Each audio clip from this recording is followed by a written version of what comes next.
I never thought a phone call on a Tuesday night could completely change my life. When I saw my mother's name flashing on the screen, I hesitated. We rarely spoke, and every time we did, it never led to anything good. I could already guess this call wasn't just a casual check-in. Part of me wanted to ignore it, but curiosity won. "Amelia, come home this weekend, your father wants to see you." Without another word, she hung up. I stared at my phone, an uneasy feeling rising in my chest. My father wanted to see me? After all these years of silence? After being cast aside time and time again? Now he suddenly wanted to see me? At 31, I couldn't say my life was perfect, but it was good in my own way. I worked as a secretary at a large tech company in Chicago, a job that wasn't glamorous but was stable and allowed me to support myself. I lived in a small apartment in the suburbs, not far from downtown, just quiet enough to unwind after long workdays. My job had long, exhausting days, filled with paperwork, meetings, and endless emails. But after work, I found true joy in dancing. I loved the rhythm of the music, the fluidity of movement, the way my body melted into each step. In the dance studio, I wasn't just Amelia, the forgettable secretary. I was me, free and strong. As for my family, we were practically strangers. My father was the only one who still cared for me in some way, occasionally checking in or giving me money, but my mother always found a way to stop him.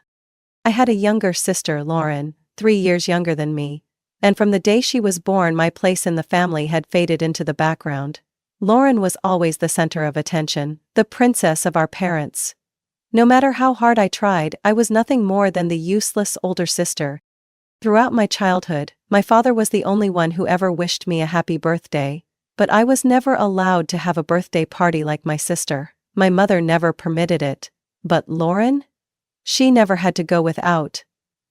When I got top grades in school, they barely acknowledged it. But when Lauren got an average score, they celebrated as if she had won a Nobel Prize. I once tried to bridge the gap, to make them proud of me. But as I grew older, I realized I would never receive the love and recognition that Lauren did. Over the years, I distanced myself from my family. The calls became less frequent. I grew used to seeing their happy photos on social media, smiling at parties I had never been invited to. And yet, today, they called me. That night, I lay in bed, staring at the ceiling. All day I had struggled to focus on work, haunted by my mother's cryptic invitation. Why did my father want to see me? He had never reached out to me before. Even when I moved to Chicago, he never called to check in. He had always been a strict, but warm man. Yet for years he had let my mother control everything, including how they treated me. He remained silent as my mother and Lauren pushed me out of the family, and now, suddenly, he wanted to see me? I couldn't help but consider the worst possibility. Was he dying? The thought made my chest tighten. Despite everything, I still loved my father. In my few memories of our bond, I remembered him teaching me how to ride a bike, reading me bedtime stories when I was little. But those happy memories were quickly overshadowed by harsh reality. He had let my mother and Lauren exclude me for years, without ever standing up for me. Should I go?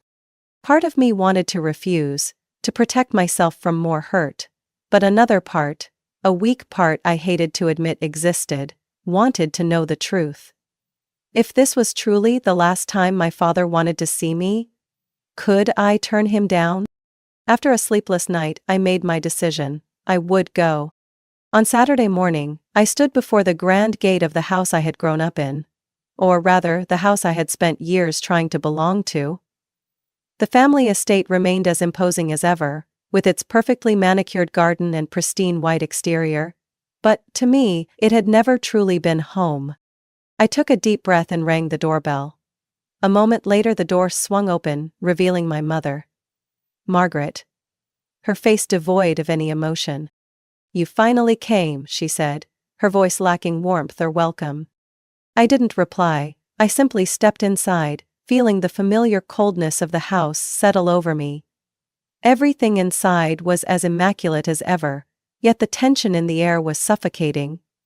Lauren was already there, lounging on the sofa, her legs crossed, a diamond ring sparkling on her finger, as if she had just added another expensive piece to her collection. My father, Richard, sat in an armchair, looking frail and worn out.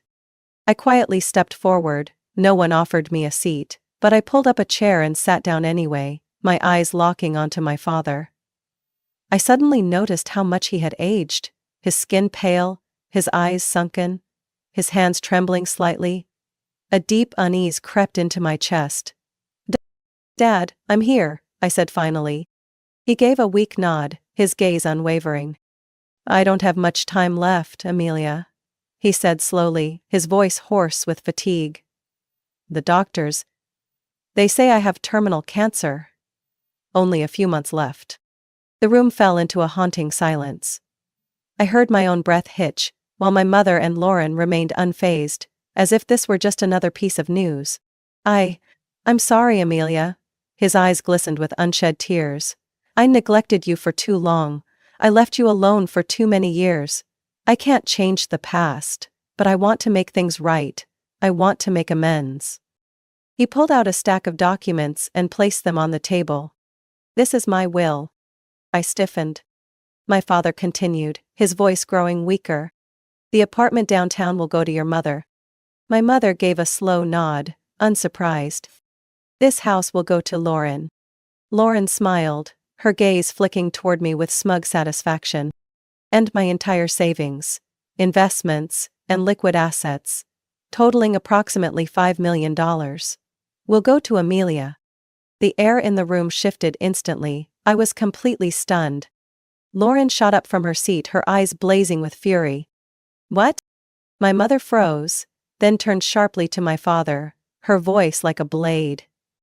"Richard, what the hell are you saying?" My father sighed. "I've made my decision. Amelia has been abandoned for too long. I want to make it up to her." Before I could react, my mother stood up, her voice rising in outrage.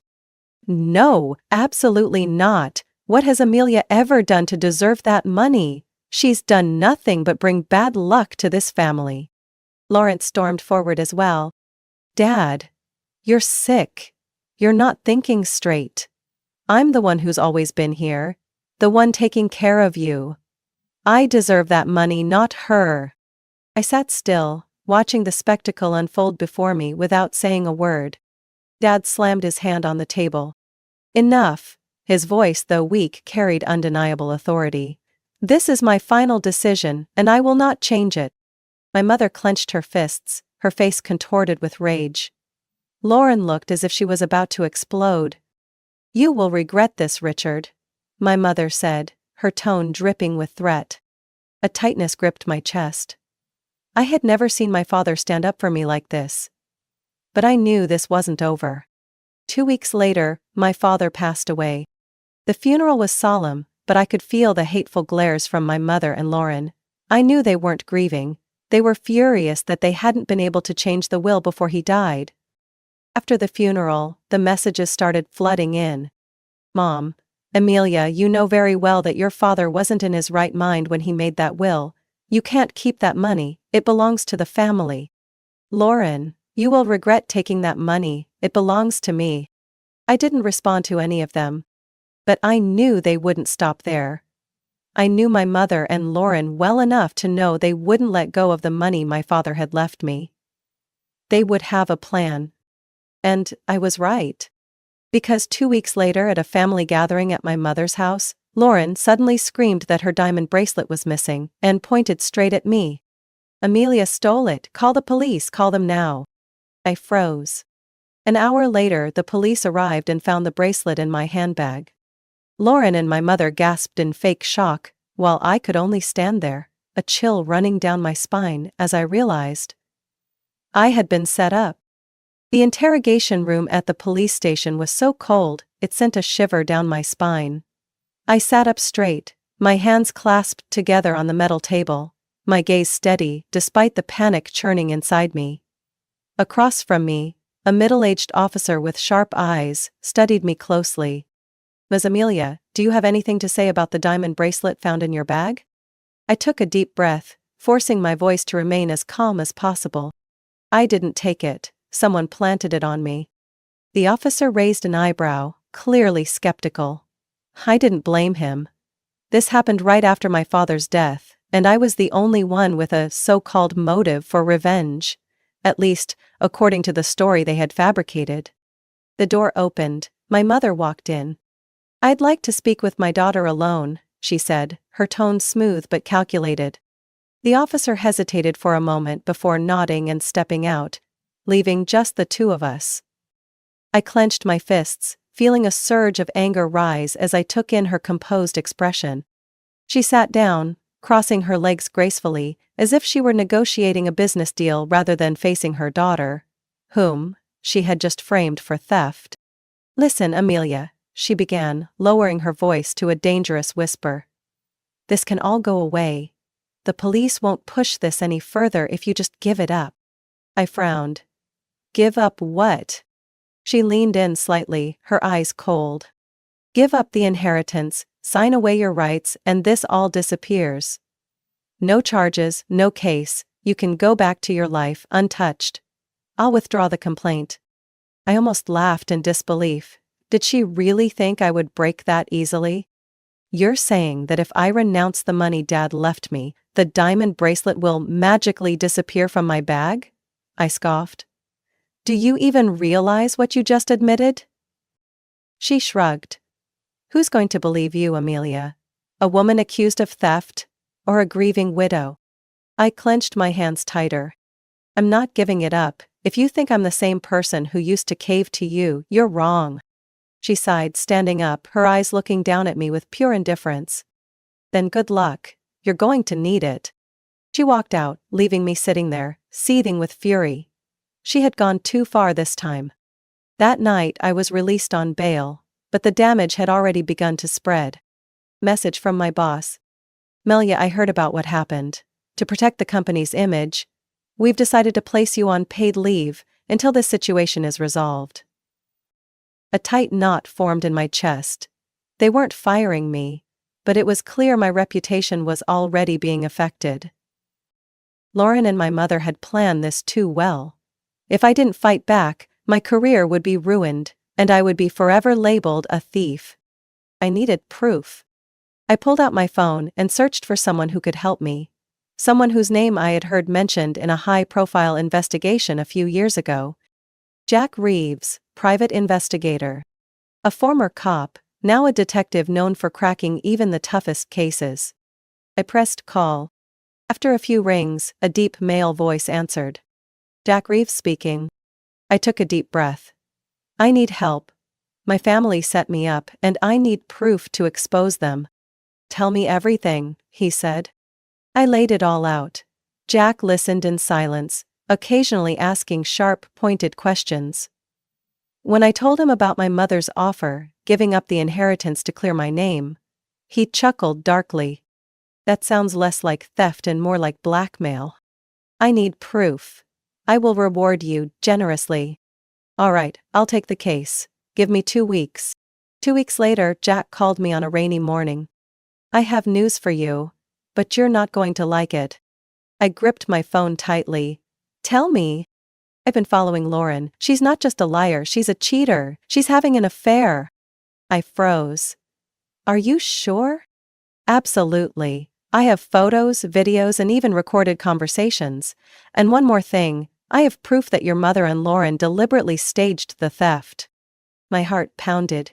"What proof?" Jack let out a low chuckle. "I recorded a conversation between them. In it, Lauren proudly tells your mother that she slipped the diamond bracelet into your purse right before calling the police." Finally, I had what I needed. I tightened my grip on my phone, my voice stronger than ever. "Send me everything, I have a plan." I decided to inform Lauren's husband James, using the evidence of her affair. According to their prenuptial agreement, he had leverage to demand financial compensation from her. Taking a deep breath, I sent James a message.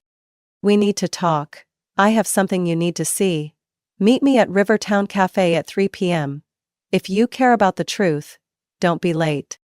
10 minutes later his reply came. "I'll be there." I arrived early and chose a secluded corner. James walked in right on time, his face a mix of curiosity and irritation. He sat across from me, arms crossed. "What do you want, Amelia?" His voice was low and wary. I didn't waste time. I pulled out my phone and handed it to him, showing a series of clear photos. Lauren walking into a hotel with a younger man, hand in hand, smiling brightly. James's face paled instantly. "No way," he muttered, flipping through the images. But I wasn't done. I played the recording Jack had obtained. Lauren's voice rang out clearly.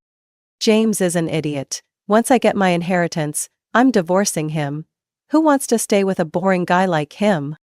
I watched as James's hands clenched into fists, his face turning red with rage. "Why are you showing me this?" I met his gaze. "Because I know you want justice just like I do. Lauren and my mother framed me, ruining my reputation. I have a recording of them plotting to plant the bracelet in my purse. You help me, and I'll help you." James remained silent for a long moment. Then, he nodded. "I'll help you." That day, I arrived at the notary office earlier than expected. My mother and Lauren were already there, looking smug. My mother gave me a thin smile. "Amelia, have you finally come to your senses? Are you here to do the right thing?" I smiled back. "Yes, but not in the way you think."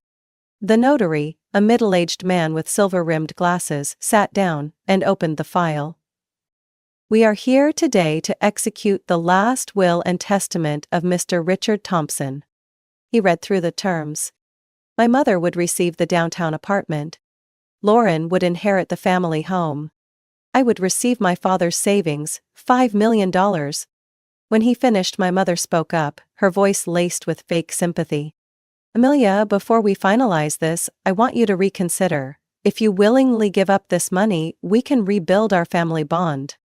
Lauren nodded, her eyes gleaming with challenge.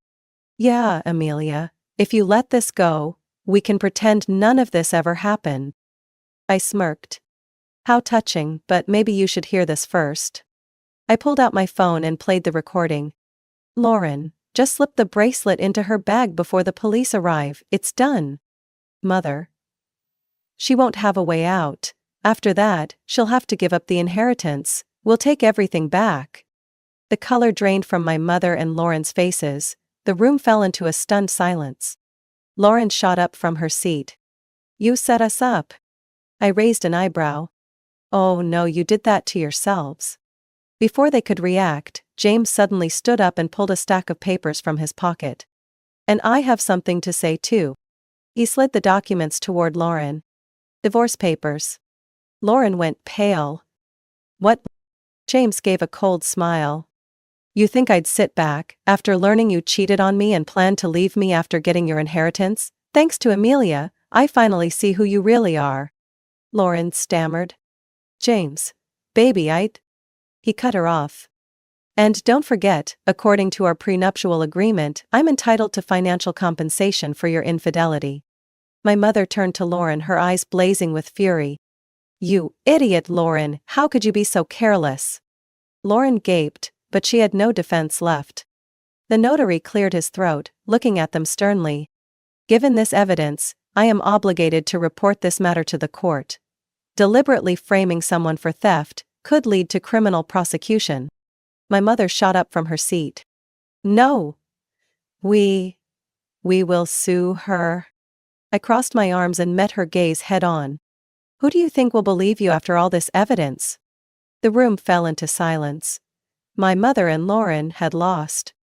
I stood up, grabbed my inheritance documents, and looked at them one last time. 2 weeks after the reading of the will, I received a call from my lawyer. "Amelia, the police have completed their investigation. They have issued arrest warrants for your mother and Lauren on charges of defamation, filing false accusations, and extortion." I gripped my phone tightly, feeling something indescribable. Not joy, not satisfaction. Just relief. "I understand," I said, my voice steadier than I expected. "The court will summon you as a witness. With the recorded evidence and James's testimony, their conviction is highly likely." I nodded, even though he couldn't see me. "Thank you." The trial happened sooner than I had expected. My mother and Lauren were escorted into the courtroom, both dressed in dark clothing, their faces stiff. No more arrogance, no more condescending looks. The prosecutor presented the evidence. The audio recording of Lauren and my mother plotting to frame me with the diamond bracelet. James's testimony confirming that Lauren had deceived him for years. Financial records proving their attempt to extort me by forcing me to renounce my inheritance. The defense attorney attempted to argue that my mother and Lauren had acted out of grief and confusion over the loss of a husband and father. But facts were facts. The judge banged the gavel and declared, defendants Margaret Thompson and Lauren Thompson are found guilty of defamation, filing false accusations, and extortion. The court sentences each defendant to 3 years of probation and a $500,000 compensation payment to the plaintiff, Amelia Thompson, for damages to her reputation and emotional distress. The courtroom buzzed with murmurs. I looked at my mother. Her face was pale. She had lost. Lauren burst into tears. But this time, I felt no sympathy. She had destroyed her own life with her greed. After the sentencing, my mother was forced to sell her downtown apartment to pay the compensation. Lauren fared no better.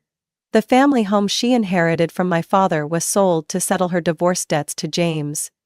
The remaining money went to compensating me. James won his case and took everything Lauren had left. By the time it was all over, my mother and Lauren had nothing. I heard that my mother had to rent a small apartment in the suburbs, far from the luxurious life she once had. Lauren was living with an old friend, jobless, penniless, and alone. They had finally faced the consequences of their own actions. As for me, I was completely exonerated. Message from my boss. Melia, I'm so happy the truth came out. The company would love to have you back. If you need more time off, just let me know. I smiled at the message. Not only had I regained my reputation, but I had also earned the respect of my colleagues and superiors. Regarding the inheritance, I didn't spend it recklessly. I invested wisely, working with a financial advisor to ensure long-term growth. Regarding my home, I bought a small, cozy apartment with everything I needed. Not the luxurious mansion my mother once wanted, but a place that truly belonged to me. One morning, I stood on the balcony of my new home, looking out over the Chicago skyline. For the first time, I felt truly free. I had my father to thank for that. He had left me a fortune, but more importantly, he had given me a second chance. I looked up at the stars and thought of him. For years he had endured my mother's control. But now he was finally at peace. I love you, Dad. I was no longer the abandoned child, no longer seeking validation from a family that never truly loved me. I had fought, I had endured, and in the end, I had won. My mother and Lauren lost everything, but I had gained something far more valuable. Peace. I picked up my phone and sent a message to Jack Reeves. Thank you for showing Lauren the consequences of greed and lies. Message from Jack. No problem, Amelia, but I think you won justice for yourself. I set my phone down and smiled. I didn't feel burdened anymore, only light. I had finally escaped my family's past. Thank you, Dad. From now on, I'll live for myself. Amelia's story wasn't just about reclaiming an inheritance. It was a journey of self-discovery, justice, and freedom. In real life, many people face family favoritism, betrayal, and financial abuse from those closest to them. However, like Amelia, standing up for the truth and protecting one's own rights is what truly matters. Justice may come late, but those who fight for it will always find peace and happiness in the end. What do you think of Amelia's story? Have you ever faced a similar situation in your life? Share your thoughts in the comments below.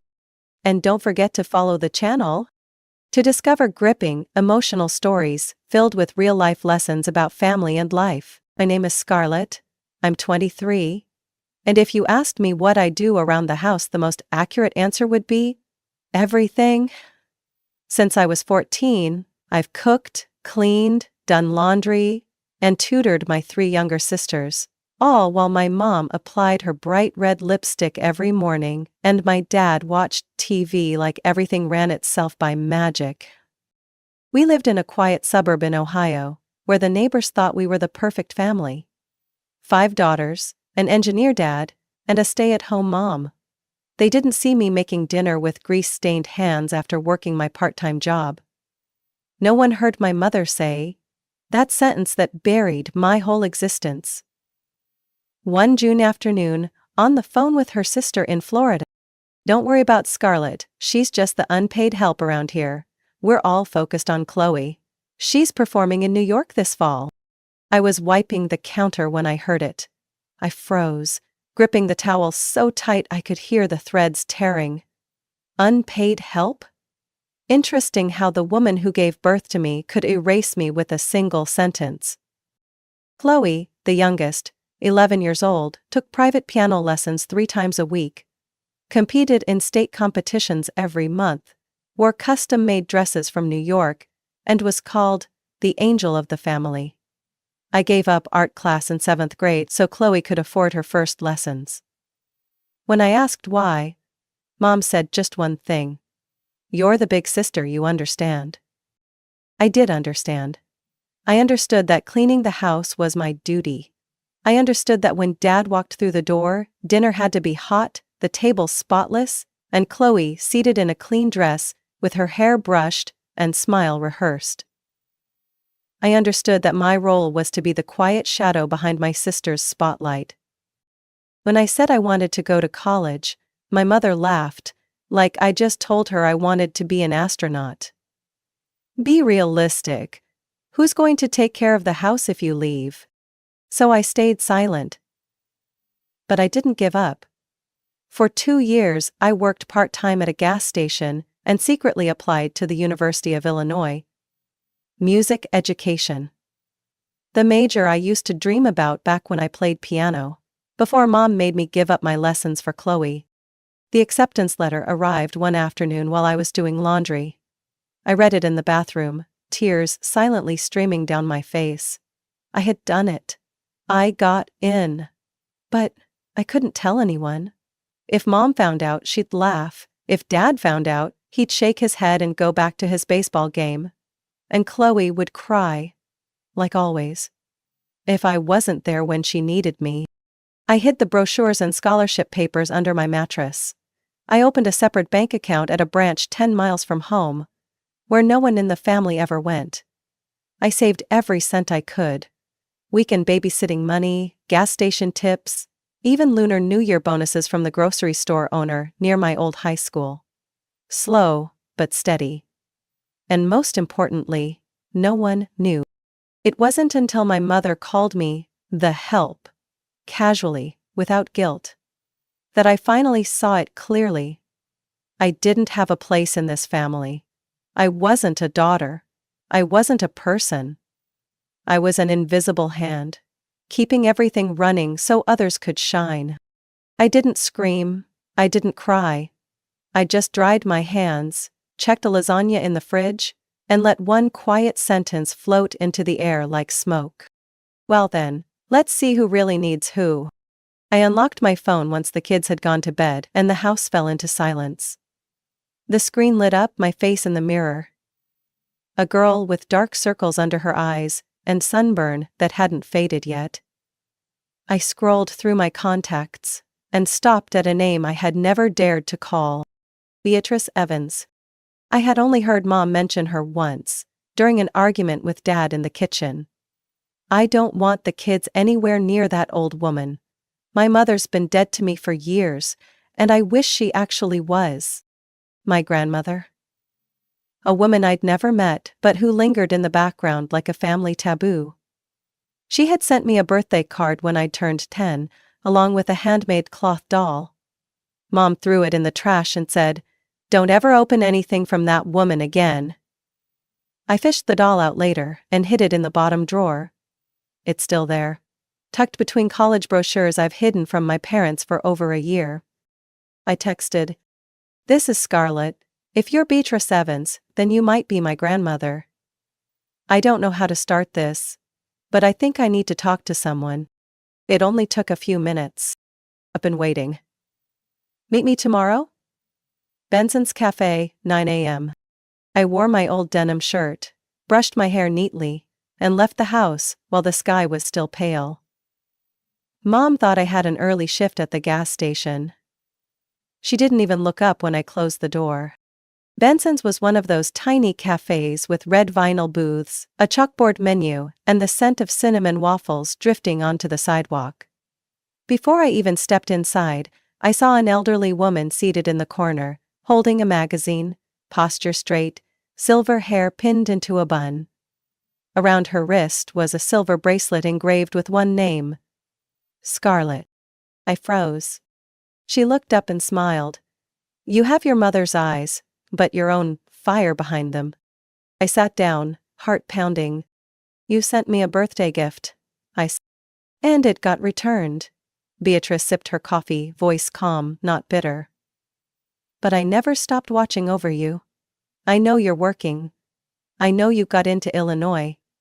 And I know you haven't told anyone. I swallowed hard, gripping my coffee mug.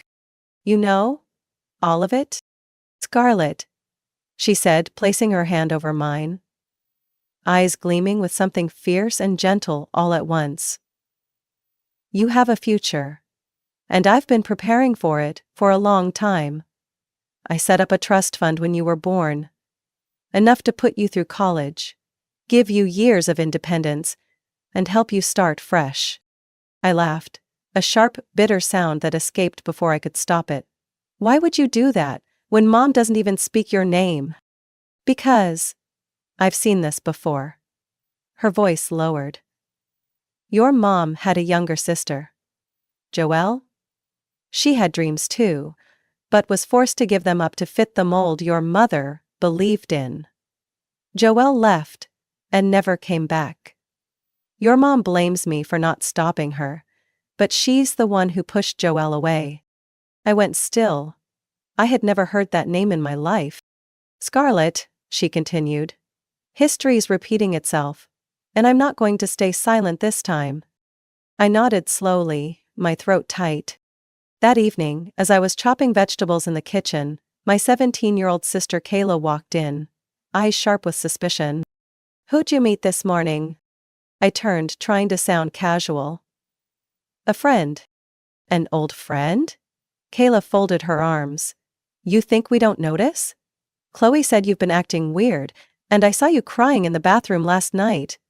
Just tell me the truth. I sighed and set down the knife. You really want to know? Then sit. I told her, no sugarcoating, no avoiding. I told her everything. About Grandma, about the trust fund, about Joelle, the aunt we were never told existed.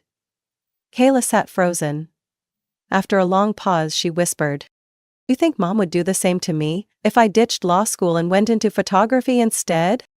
I looked at her. Her eyes, they mirrored the same mix of fear and hope I once saw in mine. I nodded. And Kayla nodded too. We both understood. It was time to tear down the perfect family lie. I knew I couldn't keep it hidden forever, not after the way Kayla looked at me. Part fear, part trust. Not after I realized Chloe wasn't the enemy, but a product of suffocating expectations and toxic pressure.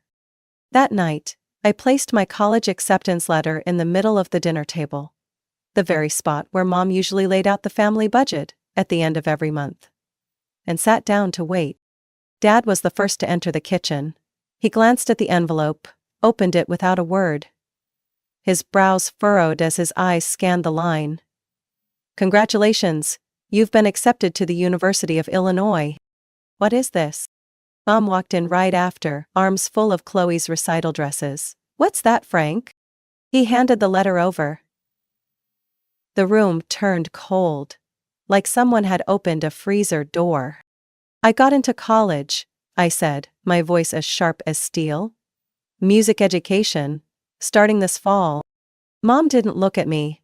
She read the letter carefully, then let out a quiet laugh, the kind that slices like paper. Scarlett, are you serious? Who's going to run the house? Who's going to take Chloe to practice every week? But me, not anymore. Her head snapped up. You don't get to make that kind of decision. This is a family. Everyone sacrifices. I pulled out my phone and hit play. Mom's voice from the day before rang out loud and clear. Don't worry about Scarlett. She's just the unpaid help around here. No one said a word. Mom's face lost its color. Dad clenched his fists. You recorded me? I didn't have to, it was already carved into my memory, I said, staring straight at her. But I figured you should hear yourself for once. I turned to my father. Have you ever asked me what I wanted out of life? Or were you just concerned about whether dinner was hot on time? Watch your mouth, he growled. You're embarrassing this family. This family? I pointed toward the stairs where Kayla and Jody, my 15-year-old sister, stood frozen. This family only lets Chloe live like a human being. Footsteps rushed down the stairs. Chloe appeared in her white recital dress, hair braided perfectly, clutching the railing. You're really leaving? I looked at her, no longer angry, only deeply sad. I have to.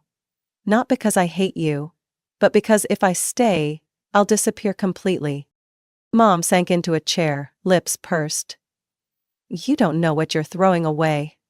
That degree has no future. You're stabbing your family in the back. I'm saving myself. Suddenly, Kayla stepped into the center of the room, voice trembling but firm. If Scarlett's a traitor, then I am too. I'm not going to law school. I want to study photography. I've already submitted my application. Mom whipped around, eyes wild. What did you say? I'm serious. Jody jumped in. And if you threaten to cut my tuition, I'll apply for scholarships. Scarlett taught me how. I was stunned. I'd never shown Jody how to apply. But clearly, she'd been learning, quietly. From every late-night form I filled out, every hushed phone call. Dad slammed his hand on the table. You've all been poisoned. By who? Beatrice? That old woman's back to ruin everything again. I stood up, pulled from my bag the signed confirmation of the trust fund in my name, issued by Beatrice's attorney. I laid it on the table like a ticking bomb. No one ruined anything. She gave me the tools to escape the trap you and Mom built. Chloe spoke suddenly, her voice barely above a whisper. I don't want you to leave. But I know you don't belong here anymore. She looked at me, then at Mom. You never gave me a choice. But Scarlett, she made one. Mom staggered to her feet. You think you're noble. You'll regret this when you fail and have nowhere left to go. I don't need a place to return to, I replied. I'm building one to start from. I picked up my bag and turned. Kayla grabbed my hand. Jody followed behind. Chloe didn't move, but her eyes said everything. I wasn't alone anymore. And the real fight had only just begun. 3 months after leaving the house where I once existed as a shadow, I was living in a small dorm room in Urbana, starting my bachelor's in music education at the University of Illinois. Mornings were theory classes. Afternoons I assisted in harmony workshops. Evenings I worked shifts at a cafe near campus. Each day I felt myself moving further from forced obligations and closer to who I actually was. I still kept in touch with Kayla and Jody, late-night calls, when Mom was asleep and couldn't check their phones. Kayla told me Mom had tightened control, cut the internet, changed the locks on their bedroom doors, made Chloe practice piano until 10 every night. Jody was forced to delete her art school applications and follow a strict SAT prep schedule chosen for her. It hurt not being able to take them with me, but I knew it wasn't time yet. I had to build a foundation first, something solid. Chloe's text came on a chilly afternoon, while I was wiping down tables at the cafe. I can't sleep. I listened to the recording of you playing with me last year. I miss you. And I hate piano. My heart clenched. You can hate what you're doing, Chloe, just don't hate yourself. I hit send and turned off my screen. A week later, Kayla called, voice urgent. Scarlett, they moved Chloe's winter recital up. It's this Saturday. She's panicking. Stop eating. Mom's making her practice day and night. Said she'll cancel her 12th birthday if she messes up. I exhaled, my hands trembling slightly. Kayla lowered her voice. She says she'll only play if you're there. She said she won't perform if the one person who understands her isn't in the audience. I hadn't planned to return to that town, but this time, I wasn't coming back to bow my head. I was coming back as someone else. Carson Theater stood in the middle of town. The stage I once dreamed of seeing on but had never touched. I arrived just as the recital began, slipping into the last row unnoticed. The lights dimmed. The audience fell silent. Chloe sat at the center of the stage, hands on the keys. Her white dress shimmered under the spotlight, hair in a perfect bun, lips pressed tight. Looking at her was like looking at myself 10 years ago, full of others' expectations, hollow on the inside. The piano sounded, but offbeat. A few bars, then silence. Chloe bowed her head. Murmurs rose in the room. I stood. Walked down the aisle under a flood of confused stares. Climbed straight onto the stage. "Where's your mother?" I asked, as I saw her in the wings. She stormed out, voice cold and sharp. "Scarlett, your sister is performing. Don't you dare ruin this."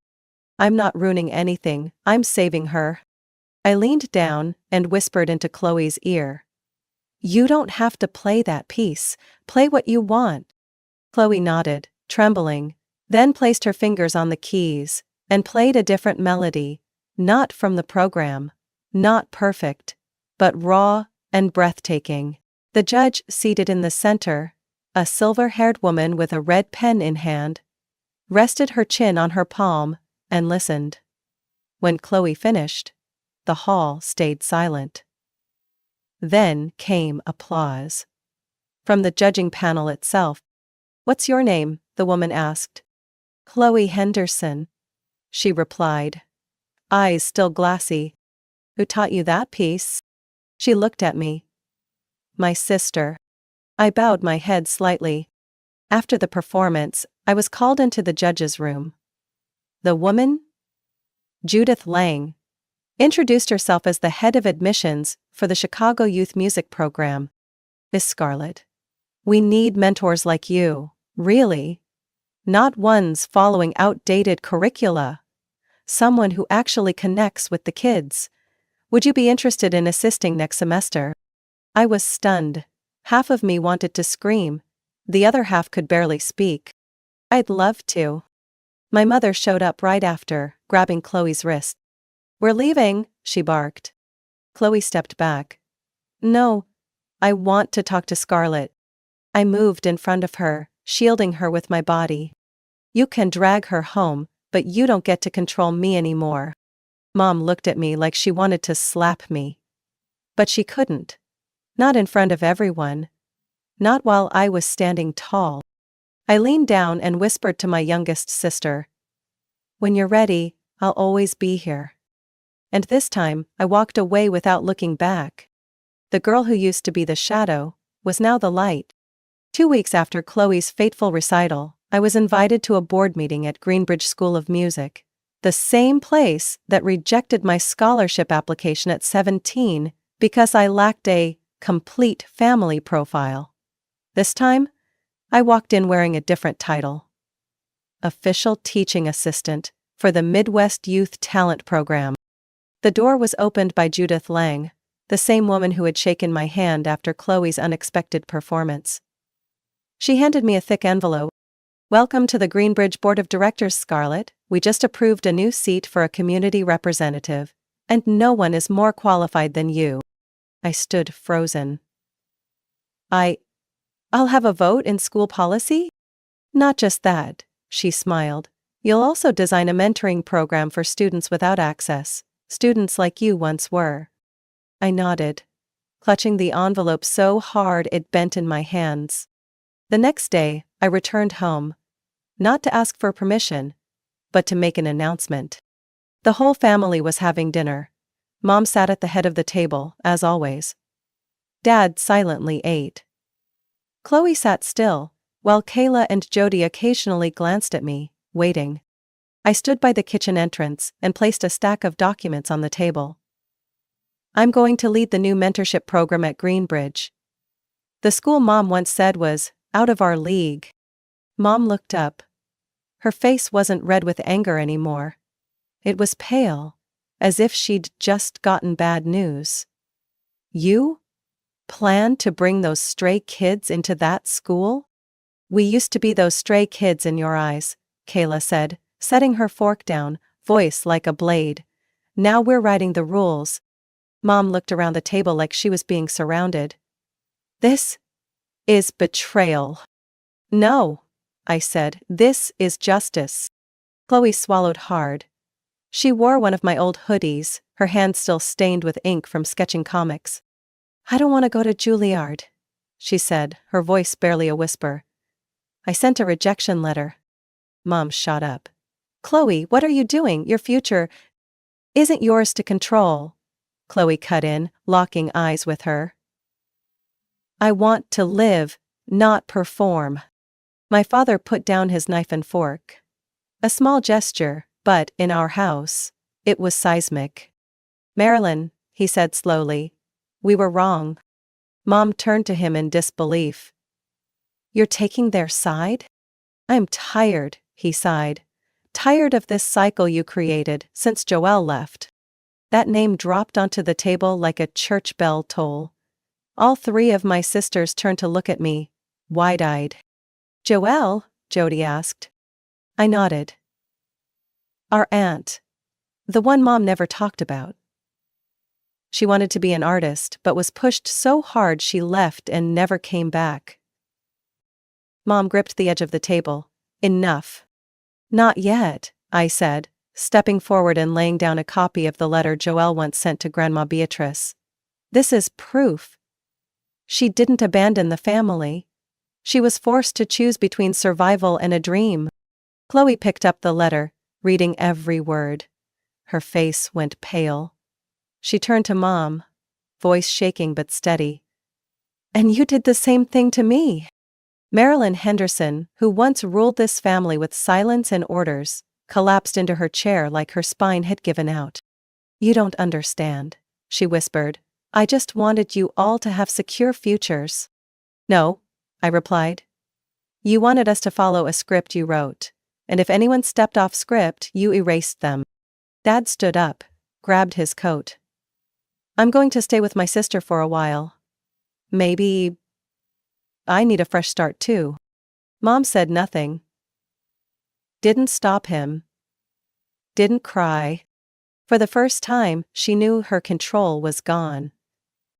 I turned to my sisters. We're going to rebuild from the ashes, but this time, no one has to sacrifice themselves. Kayla grabbed my hand, Jody nodded, Chloe pulled out her sketchbook, the first page now read, My story begins here. And I believed it. We could finally begin again. No more her, no more rules, no more fear. Just freedom. And choice. I got the call from Beatrice's lawyer on a gloomy March morning, just as I was revising the recruitment plan for Greenbridge's youth music mentorship program.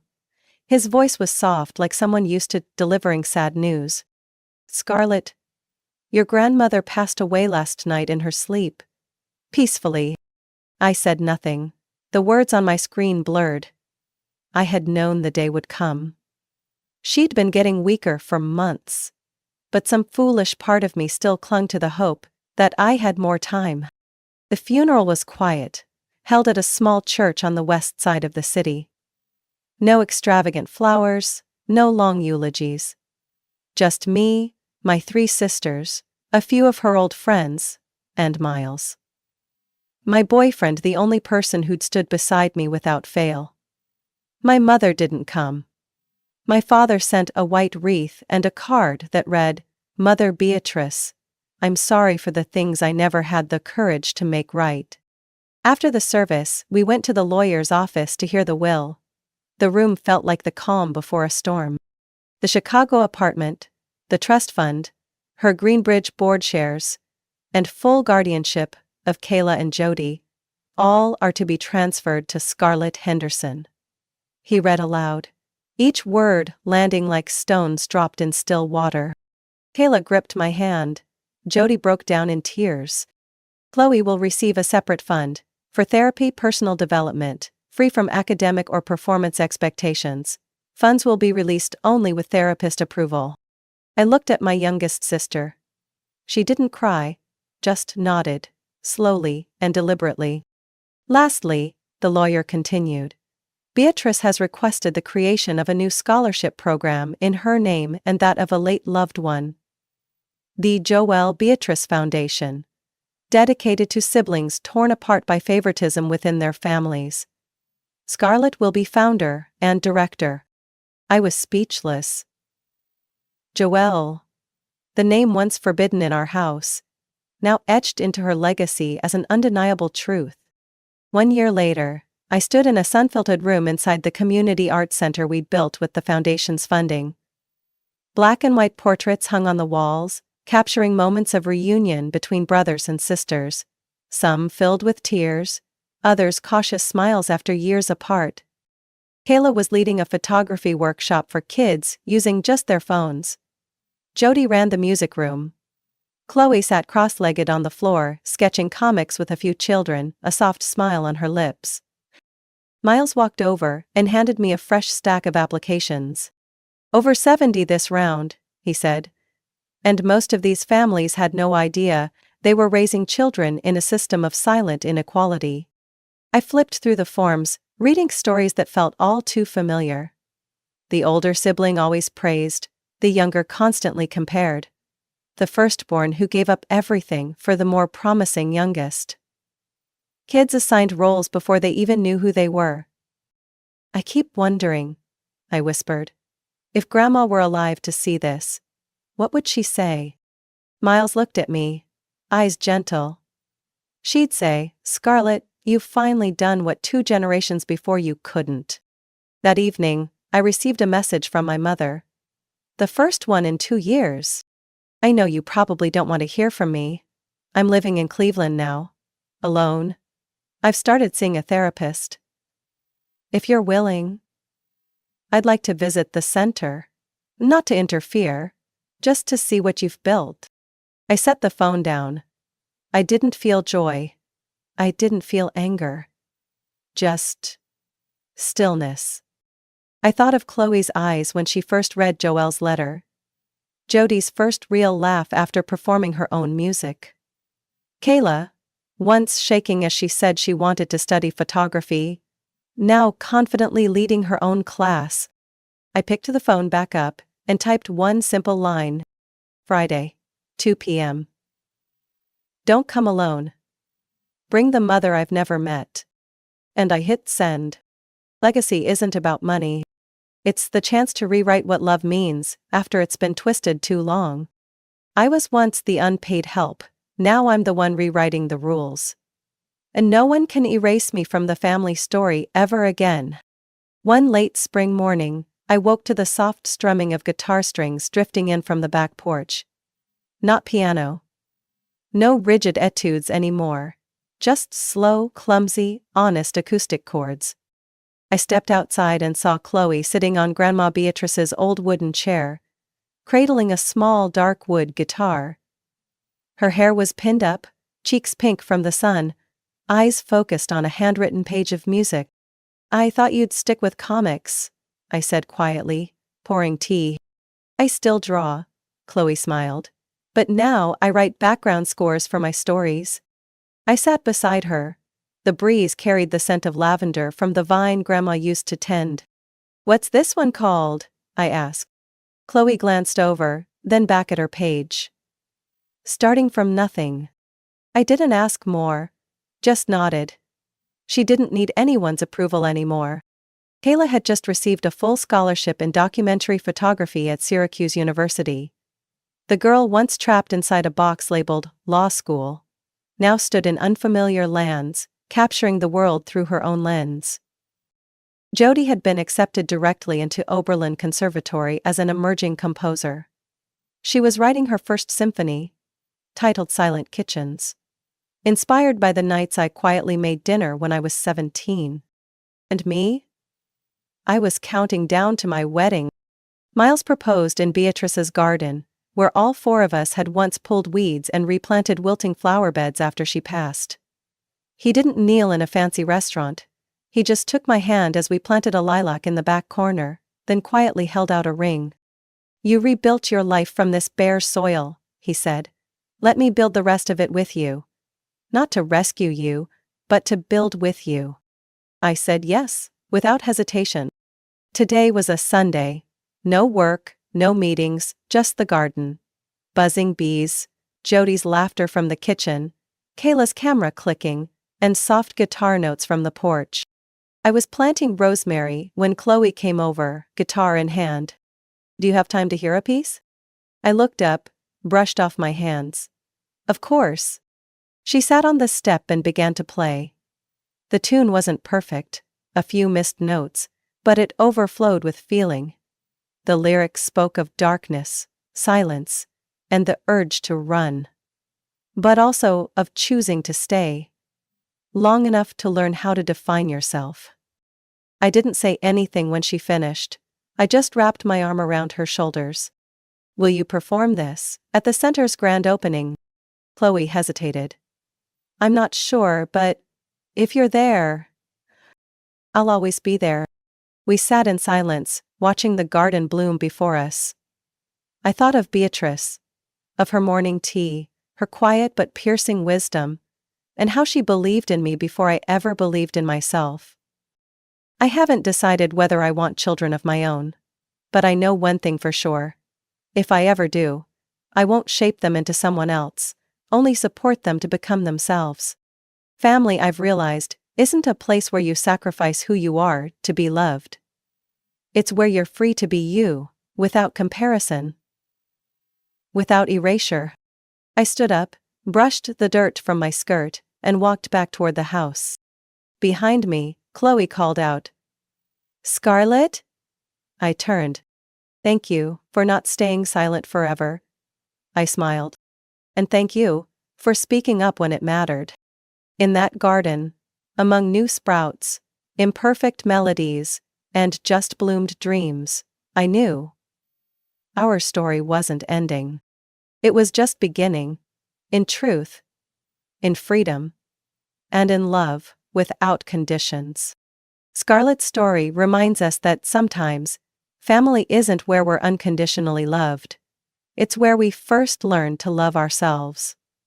When favoritism, control, and expectations become the unspoken rules of a household, silence is no longer a safe option.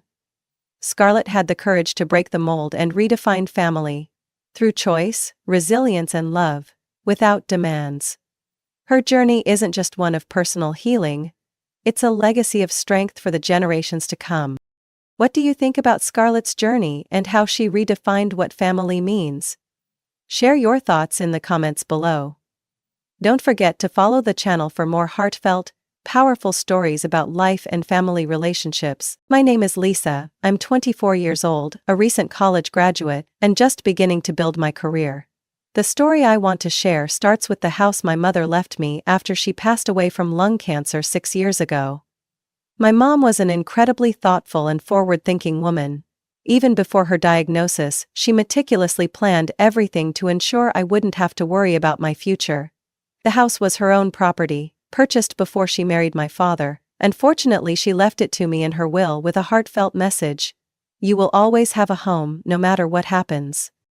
Our family used to be happy until my father decided to leave my mother and me for another woman when I was just 12 years old.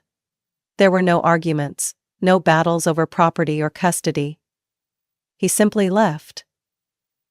The only thing he provided was a savings account to cover my college tuition, perhaps as his way of fulfilling his responsibility. After that, he remarried a woman named Nancy, and they had a daughter, Sarah, who is 10 years younger than me. Although I visited them a few times at their rented apartment, I always felt like an outsider. Nancy never hid her discomfort with my presence, even as she tried to maintain a polite demeanor. As for my father, he was often working, claiming it was to provide for his new family. But it was clear there was little room left for me in his heart. My mother, on the other hand, was my greatest source of strength. She worked as a financial manager and earned a good income, but after her cancer diagnosis, she left her job to focus on treatment. I was 18 years old when she passed away, just weeks before I was set to leave the state for college. Losing her left me reeling.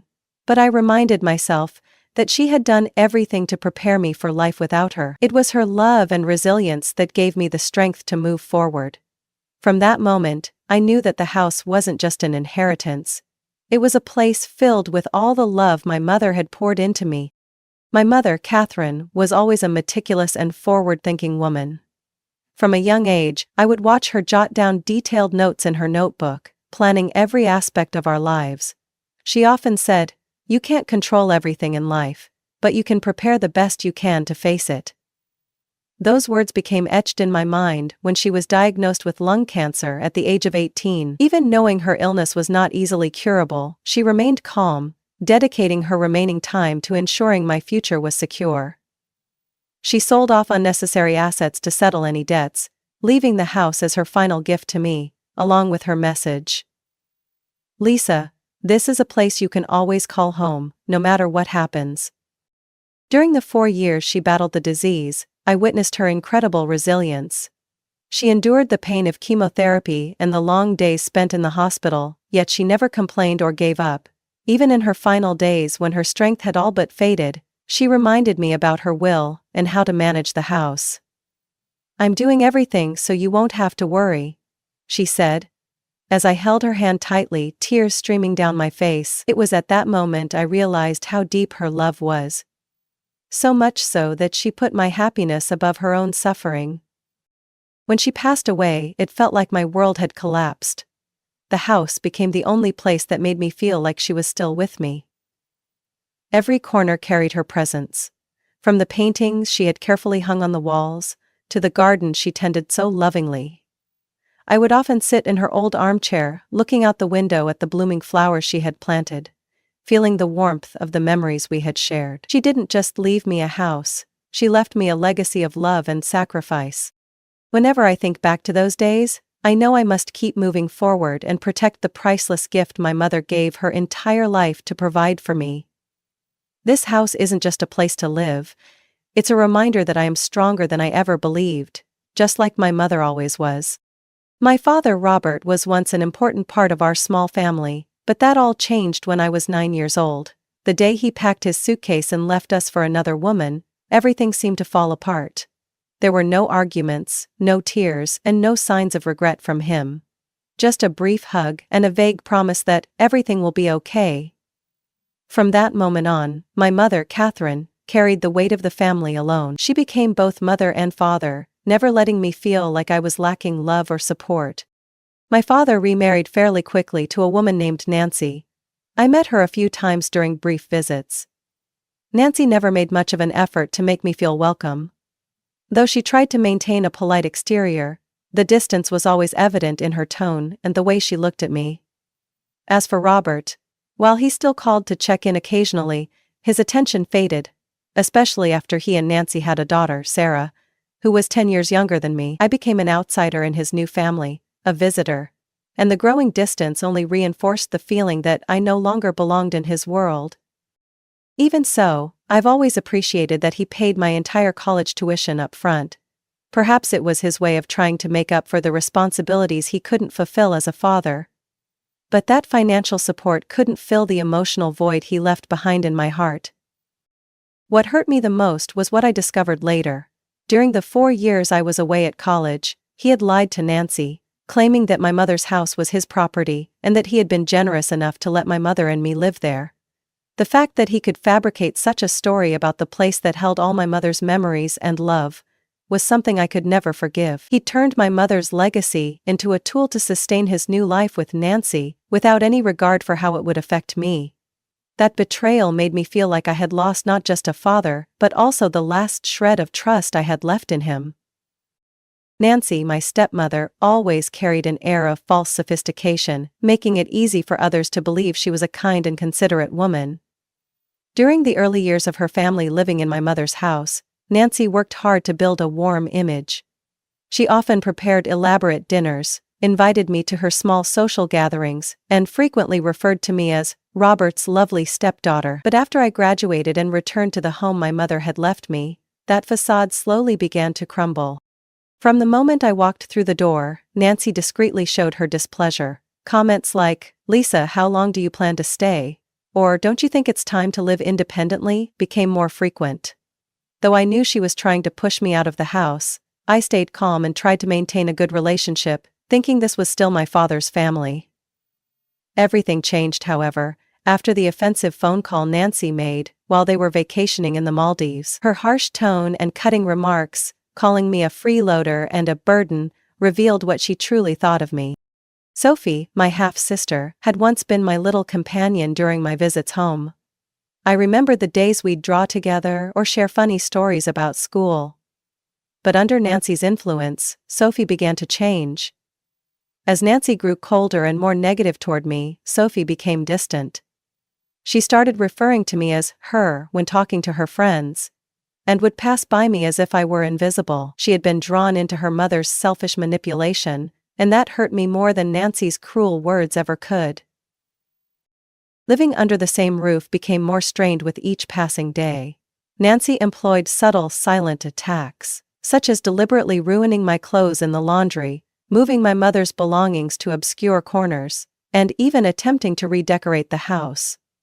Sophie, rather than standing by me, began mocking my feelings, as if they didn't matter.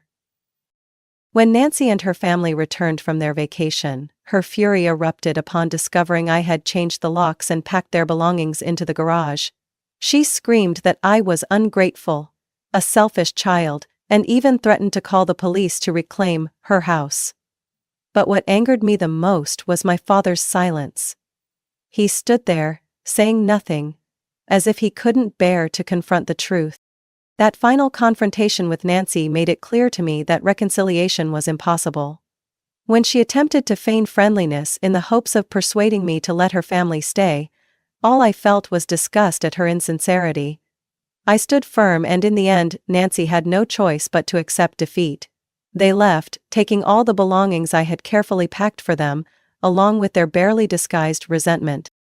That moment helped me realize that Nancy had never truly seen me as part of her family.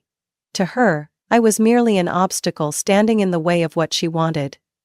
And Sophie, though still young, chose to side with her mother rather than preserve our sisterly bond. The betrayal was unforgettable, but I understood that protecting my self-respect and my mother's legacy mattered more than anything else. My childhood was far from easy. I witnessed my father, Robert, leave our family when I was just 9 years old.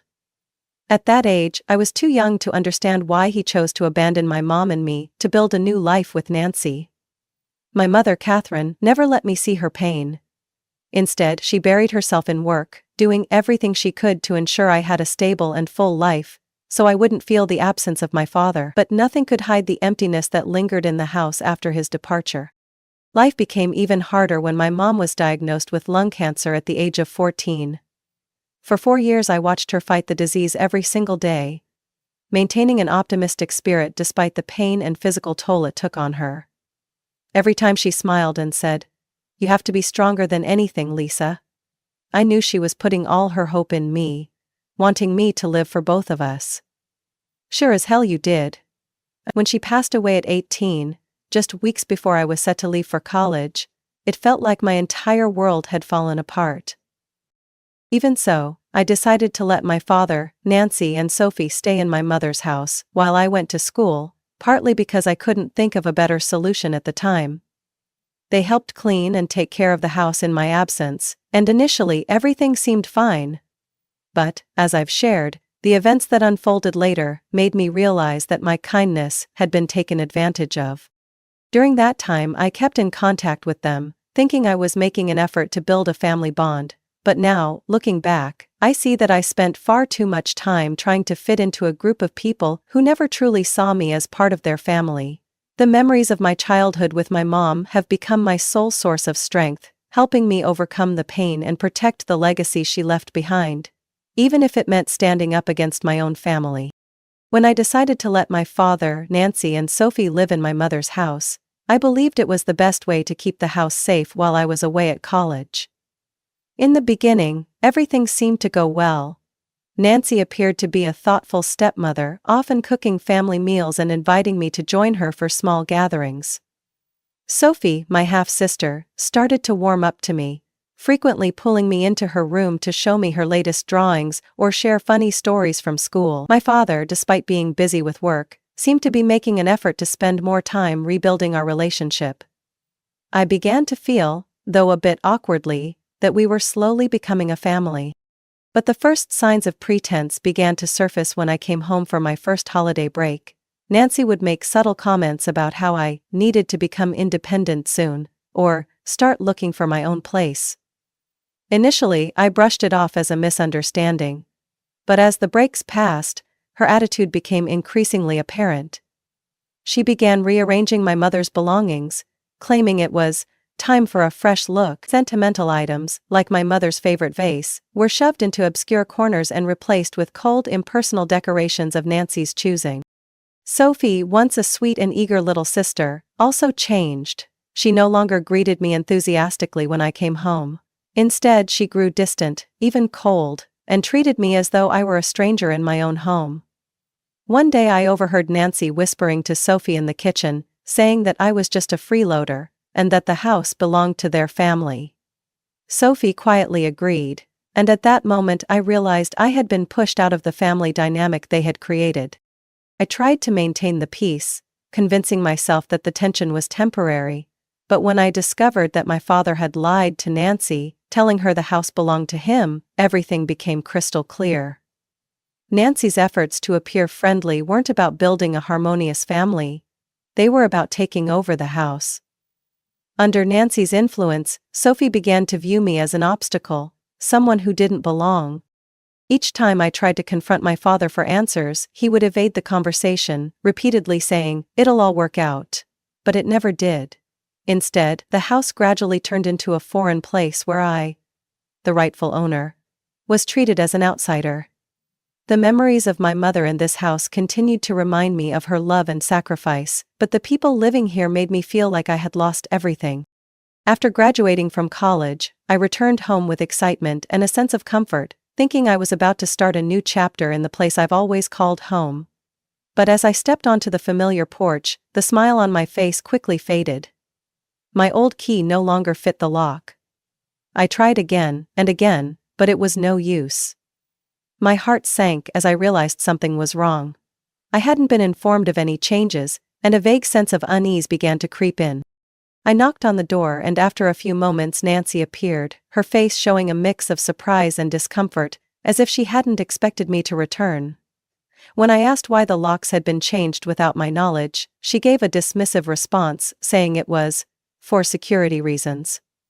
There was no apology, no intention of giving me a new key. I stepped into the house that had once been my sanctuary. But a cold, unfamiliar feeling engulfed me. The interior had been completely altered. My mother's photos were gone, replaced by framed pictures of Nancy and Sophie. Even my mother's beloved armchair had been replaced. That evening I tried to keep the peace during dinner, but the tension in the air was almost unbearable. Nancy constantly threw pointed remarks my way, while Sophie wouldn't even look at me. The breaking point came when I mentioned my plans to start my new job and stay at the house to save money. Nancy, with a mocking tone and icy stare, bluntly asked, "Lisa, isn't it time you found your own place? You've graduated, you shouldn't keep relying on this family." When Nancy finally responded, "You should keep relying on this family," her words cut through my pride like a knife. I tried to respond calmly, but the trembling in my voice betrayed the emotions I was struggling to contain. The insults didn't stop there. The next day I received a phone call from Nancy while she and her family were vacationing in the Maldives. Her voice was filled with venom as she accused me of being a freeloader, and demanded that I leave their house. Hearing those words, I felt completely shattered.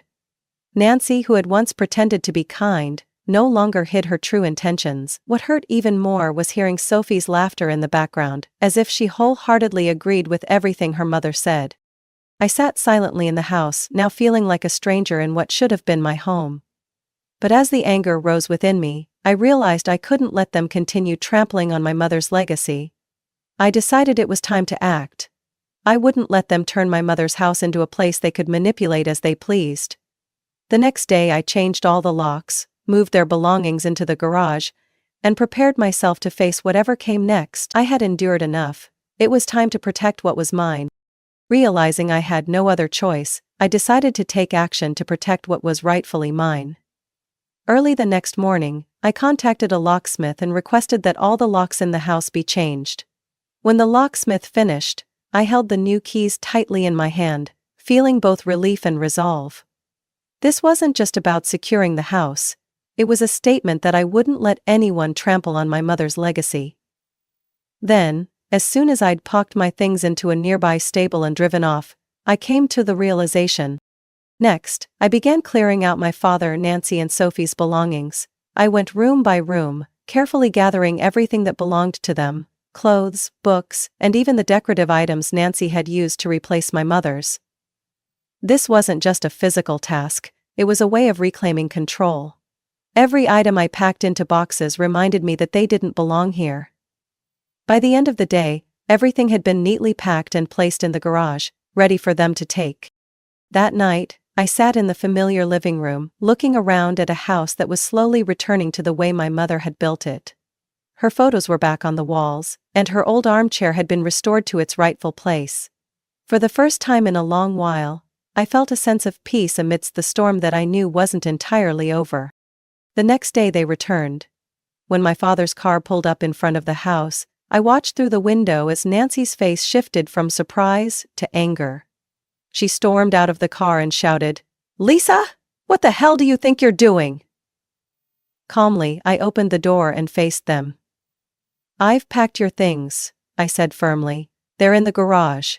This is my house and I'm not allowing anyone to stay here anymore." Inside I felt like you were spending the summer here. Nancy's face turned red with rage as she yelled that I was an ungrateful child and a disgrace. Sophie stood behind her mother, glaring at me with contempt, while my father just stood there, head bowed, saying nothing. When Nancy continued to berate me, I cut her off. "That's enough, Nancy. This house belongs to me.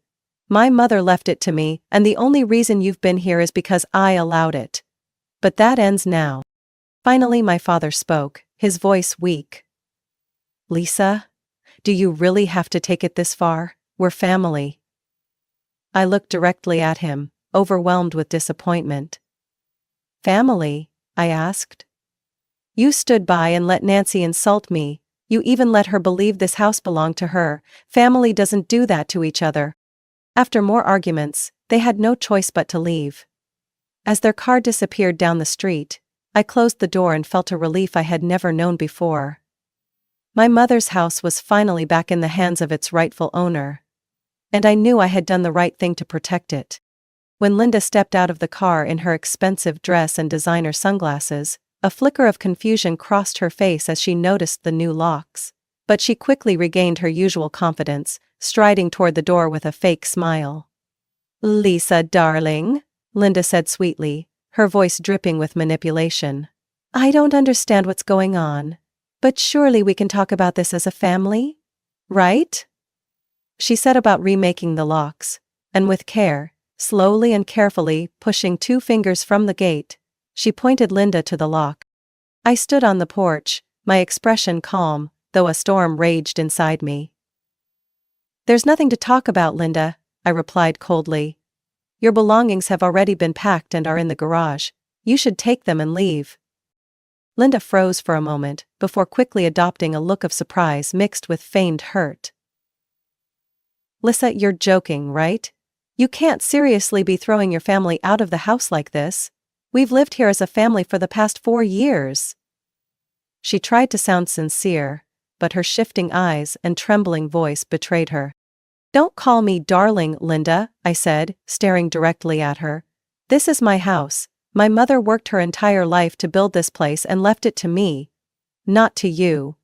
The only reason you've been living here is because I allowed it, but that ends now." My father Robert stepped forward, raising a hand as if to mediate. "Lisa, I know this isn't right, but you don't have to make things so tense. We can handle this peacefully." I turned to my father, feeling a mix of pain and disappointment. "Peacefully?" I asked, my voice shaking. "You lied to Linda, letting her believe this house belonged to her. You stayed silent while she insulted me, even planning to throw me out of the home my mother left me. Is that what you call peace?" At this point, Linda lost her composure and shouted, "We've done everything to take care of this house. Can't you see that? We've made it so much better." I let out a bitter laugh. "Better, by erasing everything my mother cherished? By replacing all her memories with yours? Stop fooling yourself, Linda. Your goal was never to take care of this house. It was to take it over." Linda's face twisted with anger, while my father, as usual, hung his head in silence. After an unproductive back and forth, I pointed toward the garage. "Take your things and leave. I won't repeat myself." They had no choice. Linda hurled insults, Sophie sobbed, and my father quietly helped load their belongings into the car. As they drove away, I stood at the door, feeling a sense of lightness in my chest. At last, I had reclaimed not just the house, but my dignity and control over my life. This house is mine, and I won't let anyone take it from me again. After the door closed behind my father, Linda, and Sophie for the last time, I knew my relationship with them had ended completely. No more fake calls from my father pretending to care, no more subtle insults from Linda, and no more shallow laughter from Sophie at family gatherings. I decided not to look back because maintaining contact would only prolong the pain I was no longer willing to endure. In the days that followed, the house felt unusually quiet. Yet instead of feeling empty, I felt relieved. I spent my time rearranging everything, putting my mother's photos back in their rightful places, and carefully cleaning the keepsakes Linda had tried to erase. I replanted the rose bushes my mother had lovingly cared for in the garden. Each blooming flower seemed to remind me that, despite everything, the spirit of my mother still lingered in this house. I threw myself into my new job at the financial firm. The busy work days helped me forget the hurt my family had caused. I quickly adjusted to my new environment, built good relationships with my coworkers, and earned recognition from my boss. The job not only provided me with financial stability, but also gave me a renewed sense of self-worth. I gradually built a new life, entirely separate from the shadows of my past. End of poem. This recording is in the public domain. Sometimes I received calls from unknown numbers. I knew they were my father's attempts to reach out, but I never answered. His messages of apology, whether long or short, were left unread.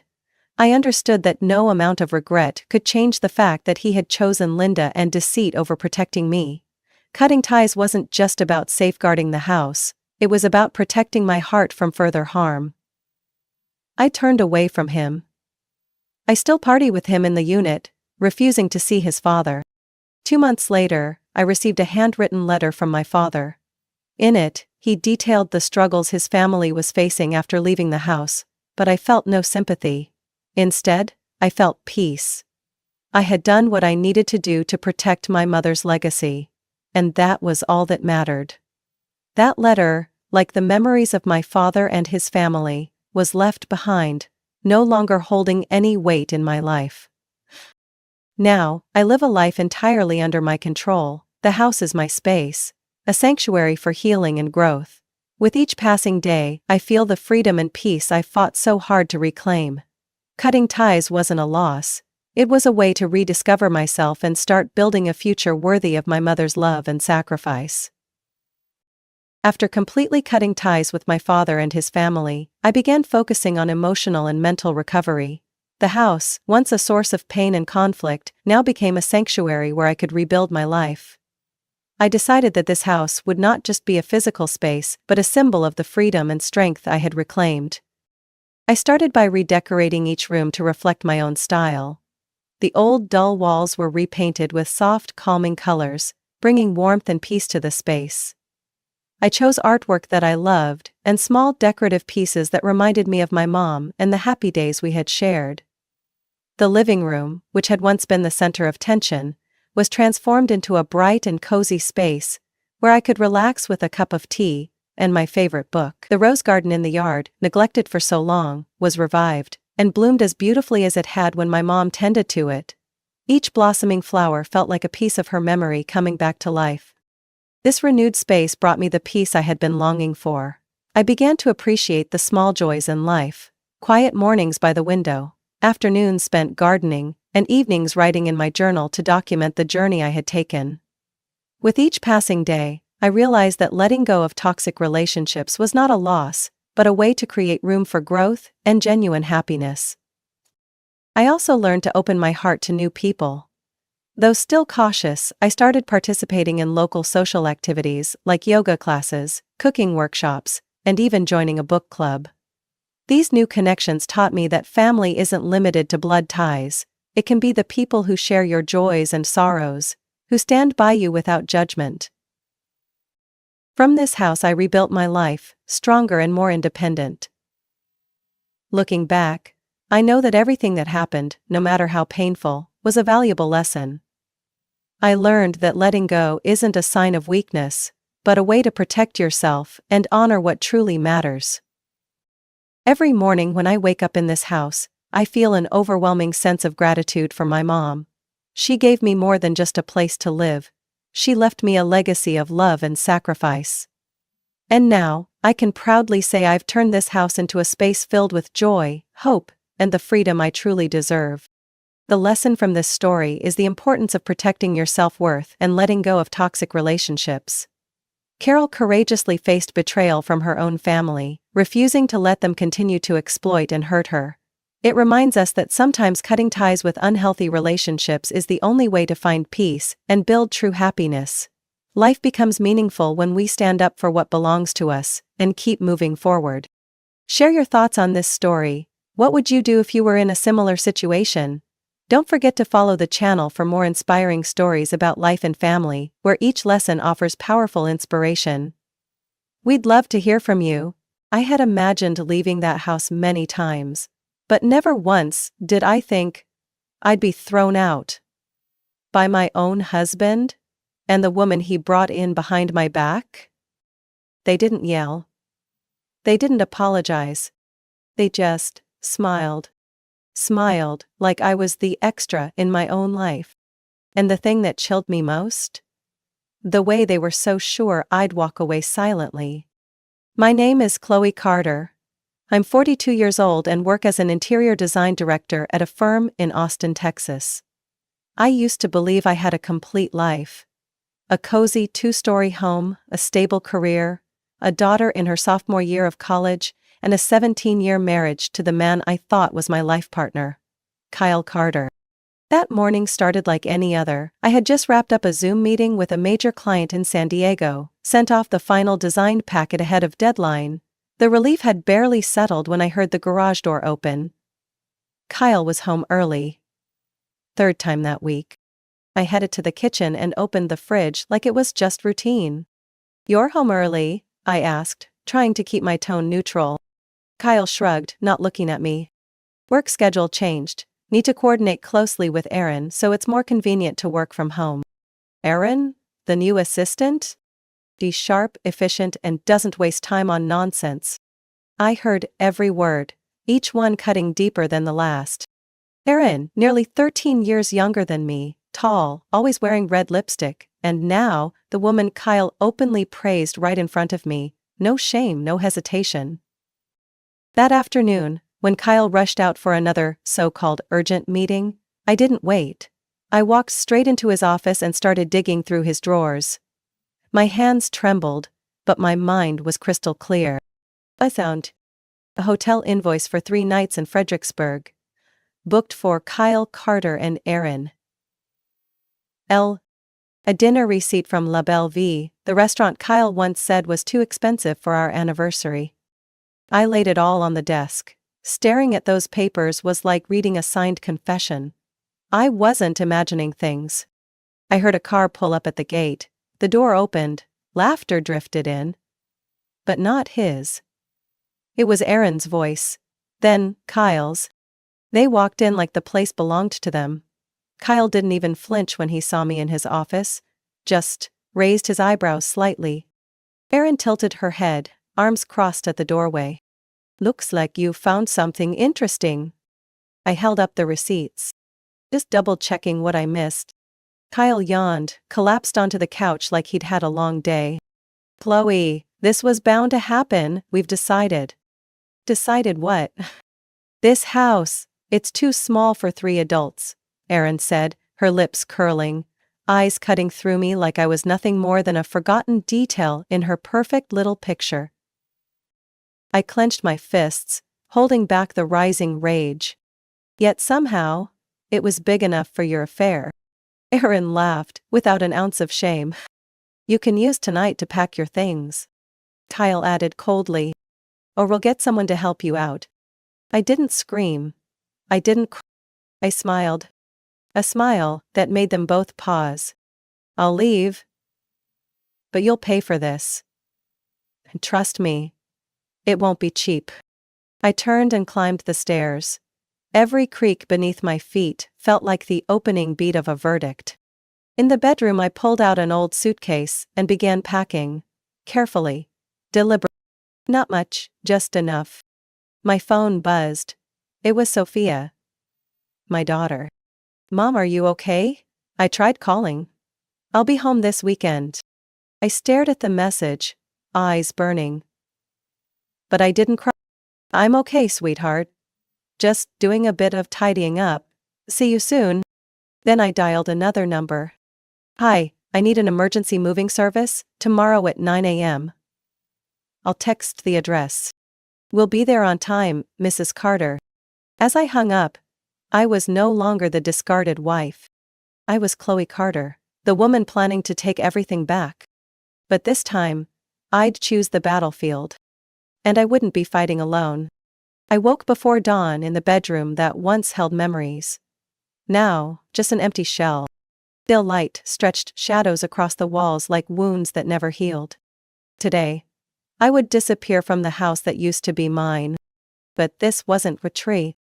This was the beginning. I slipped on a plain t-shirt and jeans, no makeup, no perfume. I didn't need to look pretty walking away. I needed to be efficient. At 7:35 a.m. the doorbell rang. I opened it.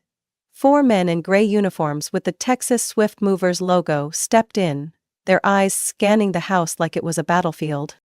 Morning, Mrs. Carter, we're here for the rush order. I nodded, lowered my voice. Only the items I point out, and quietly, they're still asleep upstairs. They understood immediately. I led them through my bedroom, office, bookshelf, the back kitchen. Not a wasted word. They moved like shadows, swift, silent, precise. I didn't take the decorative pieces. No bed sheets or wedding photos. As what was mine. Personal files. Work equipment. My design tools. A few changes of clothes. And the wooden box of Sophia's childhood photos. By 8:50 I stepped out the front door for the last time, rolling my suitcase behind me. Erin was likely still sleeping in the room I once called home. Kyle? Probably beside her, thinking I'd quietly vanished. They were wrong. So very wrong. I called an Uber and headed straight to the Austin Haven Suites downtown. I didn't pick the hotel for luxury, but because it sat right across from attorney Alan Brewster's office, where I had an emergency appointment that afternoon. Room 704 was just comfortable enough. I sank into the chair, opened my laptop, and connected to my personal financial folder. Within minutes, I found a series of bank statements Kyle had no idea I could access. And I suspected the money he invested in Erin's new startup wasn't entirely from his private funds. My phone rang. Sophia. I answered gently. Hi, sweetheart. Mom, Dad just called. He said you moved out because he needed space. What's going on? I chuckled softly. Don't worry, I'm okay. Just staying at a hotel for now. I want you to focus on finals. Don't let him pull you into this. Mom, if he hurt you, I won't forgive him. I'm not hurt, Sophia. I'm taking it all back. I hung up, staring off into the distance. Sophia was the reason I couldn't fall apart. and also the reason I had to strike back. By 2:15 in the afternoon, I stepped into Ellen's office. He was about 50, with salt and pepper hair and a serious but not cold expression. "Chloe Carter. Please, have a seat." I handed him the file I'd printed that morning, hotel invoices, bank statements, and several emails Kyle had sent Aaron, which I had backed up from our old shared account. "I want to initiate asset separation, possibly divorce, but first I need to protect my rights. And my daughters." Alan flipped through the documents, eyes gradually sharpening. "There's clear evidence of financial misconduct, suspicious transfers. This is a solid start. Are you planning to press charges? If necessary, I won't hesitate." We spoke for nearly an hour. When I left his office, I felt like I'd just placed the first chess piece, and it landed exactly where it needed to be. That evening, I sat on the hotel balcony, a glass of iced tea in hand, watching the city lights cut through the dark like scars. I didn't feel regret, only quiet. Strangely, for the first time in months, I wasn't haunted by Kyle's voice, or jolted awake by dreams. I texted Alan. "Tomorrow morning I'll send more documents on Kyle's investment accounts. Looks like Aaron is involved too." He replied almost instantly. "Excellent. Keep gathering as detailed as possible. We need to close off every escape route." And I knew I could do it. I didn't need to scream or smash windows to prove betrayal. I just needed to stay calm, strategic, and relentless. Tomorrow would be the next step. Checking joint accounts, investigating transfers from investment wallets, and, if luck was on my side, I'd find proof that would cost Kyle and Aaron more than just the bed they shared behind my back. I opened my laptop and created a new document. I titled the file, "Counterattack Plan, Phase 1. And I started writing. Not a love letter, not a diary, but the final script of a marriage I had kept alive for too long, with nothing but endurance. This time, I would write the ending. And they wouldn't even know, until it was far too late. I didn't need Kyle to confess to know he'd betrayed me. I had the hotel invoice, the overpriced dinner receipt, the vague excuses and averted eyes. But, if I wanted to hit them where it hurt, betrayal alone wasn't enough. I needed something bigger. I needed money. And proof of their fraud. That night, after sending the initial financial files to Alan, I called Sophia. Her voice came through, bright but cautious. "Are you okay, Mom?" "I'm fine. But I need your help. Tell me what to do." I lowered my voice. "Do you remember Dad's old laptop? The one he used for his private stuff? Is it still at home?" "Yeah, he keeps it in the desk drawer in his office." "Why?" "I suspect everything." A pause. "I'll be home this weekend, I can grab it then." "No, do it tonight. Open it quietly, copy everything. We're running out of time." Sophia didn't argue. She understood. She was smart enough to realize this went far beyond a marital dispute. At 3 o'clock in the morning, I got a message from her. "Mom, I found some weird files. There's a folder named Private, EL, and transaction logs to a foreign bank account. Looks like Panama. I'm downloading everything to an external drive." I sat upright in bed, my hands were shaking. Not from fear, but from adrenaline. Kyle hadn't just betrayed our marriage. He'd broken the law. I texted Beth. "You're amazing. Don't let anyone see, bring it to me first thing in the morning. Don't let him find out." The next morning, Sophia knocked on my hotel room door, her face tense but determined. "You need to see this." We sat down, opened the laptop. She loaded the files from the external drive. Proof of $72,000 transferred to an offshore account in Panama over 6 months. A fake consulting agreement with a company called Redhaven Group. No website, no registered agents. A string of emails between Kyle and Aaron filled with evasive, coded language. But it was clear. They were siphoning money from the company where Kyle served as CFO. I looked at my daughter. "Are you sure he doesn't know you accessed the laptop?" I used guest mode. No trace left. Good. Keep the original. I'll forward a copy to Alan. Alan reviewed every file during our meeting that afternoon, his eyes sharp as a blade. We're no longer just talking about an affair, Chloe. This is serious financial fraud. I crossed my arms, keeping my voice steady. What's your take?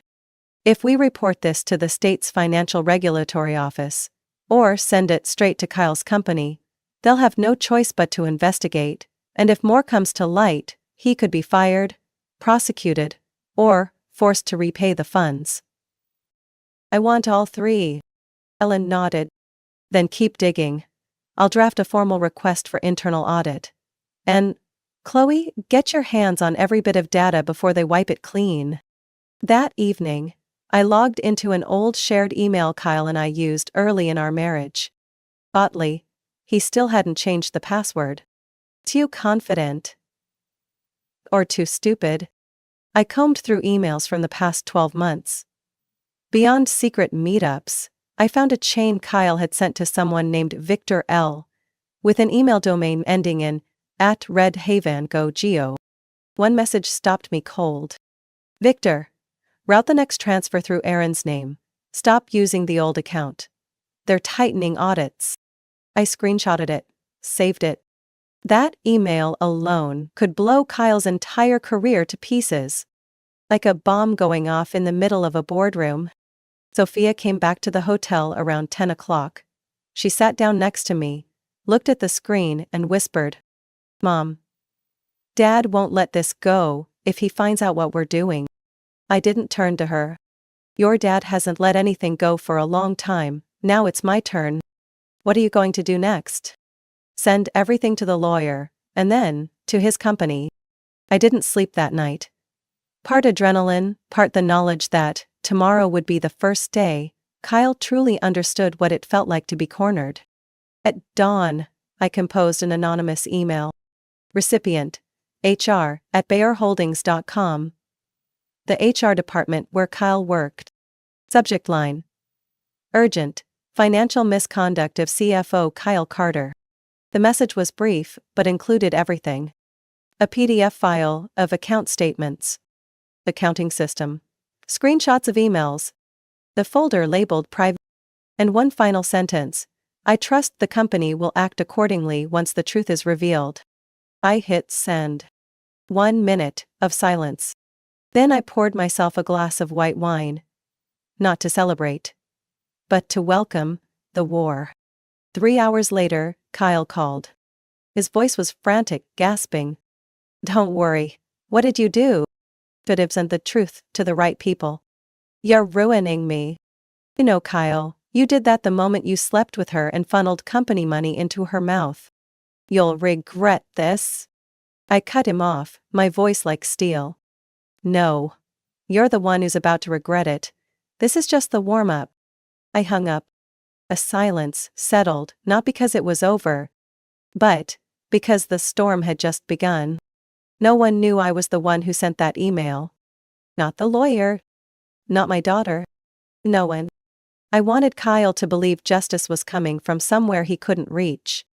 Because men like Kyle? Arrogant, calculating, always thinking they control the board.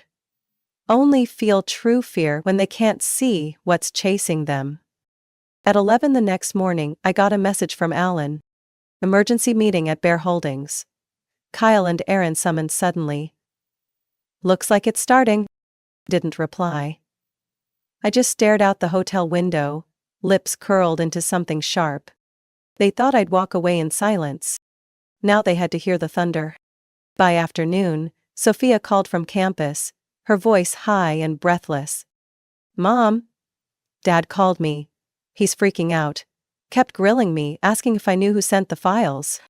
What did you say? I said I had no idea, but Mom, he's seriously panicking. Good. Let him feel what it's like to be pushed into a corner.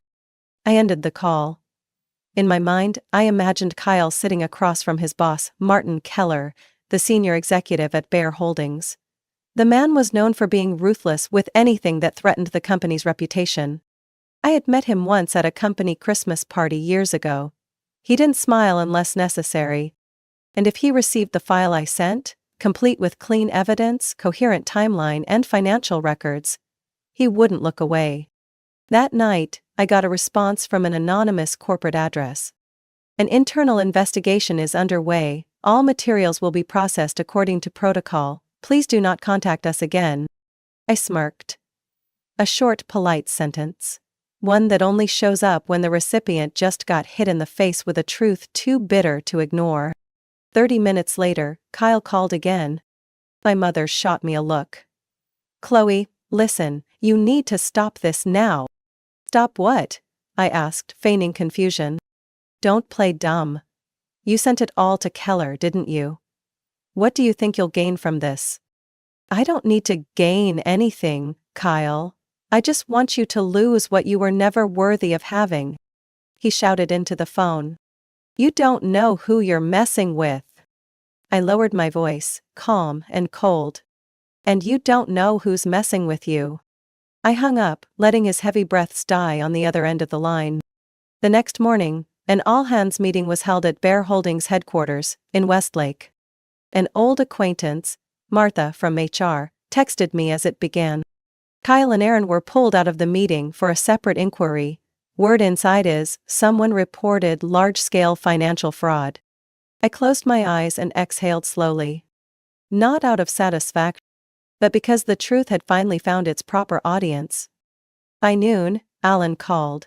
His voice was low, but laced with energy. "Chloe, it's official. Kyle has been placed on temporary leave pending investigation. Aaron's been suspended as well. They've already started checking the company's accounts and suspicious transfers. And is Bear planning to report it to the authorities? It's likely. Once they find solid proof of the offshore accounts and the fake contracts, they'll have no choice." "Good. We're not done yet, Alan. I don't just want them to lose their jobs. I want them to lose their masks." That afternoon, I stood on the 7th floor balcony, looking down at the busy traffic of Austin. Everything seemed normal. But somewhere, inside a cold boardroom, Kyle and Aaron were being questioned. Every word could bury the careers they built on lies. My phone buzzed again. This time, it was an unknown number. I picked up without saying a word. It was Kyle's voice, but the arrogance was gone. "Chloe. Please. I know you're angry, but this has gone too far. You should have known where the line was from the beginning. They're demanding all of last year's financial reports. They've called in legal counsel. Aaron's been summoned again tomorrow. Do you really want to see me in prison?" I closed my eyes, then opened them, my voice soft as mist but sharp as a blade. "No. I want to see you held accountable." He didn't respond, just the sound of heavy breathing. Then he hung up.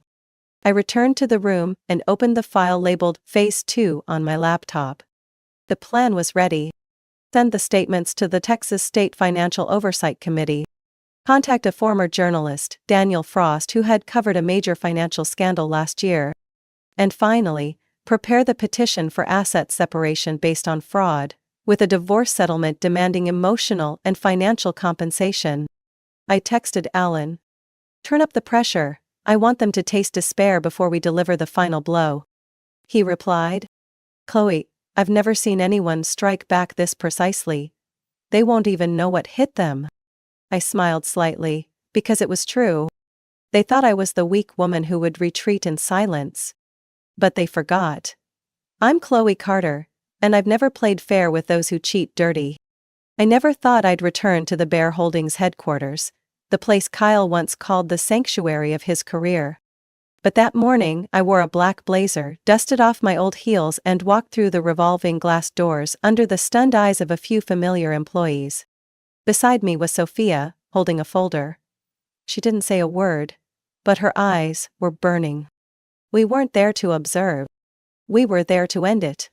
Martin Keller personally greeted us in the 9th floor conference room, where an internal hearing was underway with the board, legal counsel, and a few independent auditors.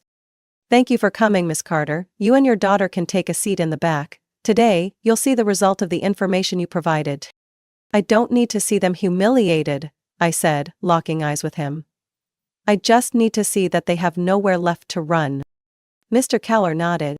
And I promise you, they won't have anywhere left today. The room reeked of tension. Thick stacks of files covered the tables. A large screen displayed financial charts, statements, and screenshots of offshore accounts. There was no doubt. Kyle and Aaron had been fully exposed. The doors opened. Kyle walked in first, pale. Aaron followed, trying to keep her composure, but I saw the sweat running down her temples. They stood in the center of the room, facing nearly a dozen people staring at them like defendants in a closed courtroom. Mr. Keller began. Kyle? Aaron.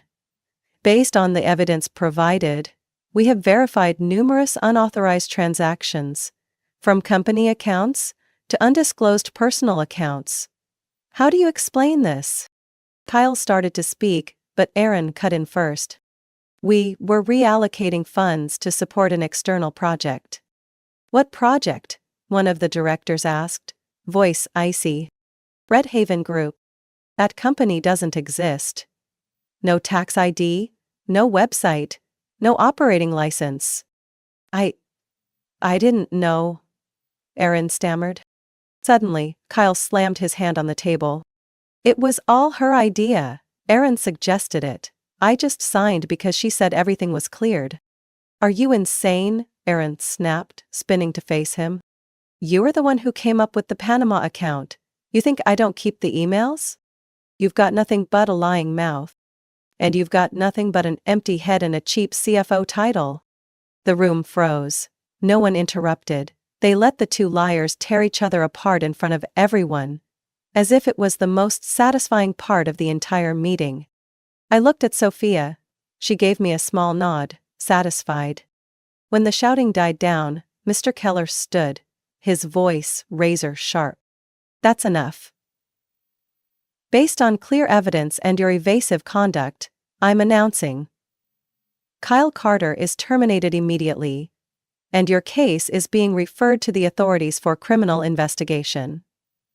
Aaron Lanning is removed from all projects and will be reviewed for civil liability. Kyle's face turned ghostly. He looked around, mouth open but speechless. Aaron's head dropped, trembling. A security officer stepped in. Before moving away from the building. Aaron turned to Kyle, voice shaking. This is all because of you. All because of your stupid ambition. Me? I lost everything because of you. Because of some cheap scam and a few nights in bed? I felt nothing but disgust.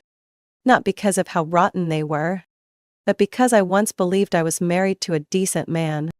I was wrong. I had been sleeping next to a snake. Outside the lobby, Sophia and I stood silently as Kyle and Aaron were escorted out. He saw me. We locked eyes. Neither of us spoke. I didn't need to spit in his face. My look said everything. You did this to yourself. I just lit the torch so the world could see it. As Kyle passed by, he muttered under his breath, almost a whisper. Chloe, you'll regret this. I answered with a calm smile. I used to regret trusting you for too long. He turned away, saying nothing more. Sophia held my hand, her eyes shining. Mom, you did it. You made them pay.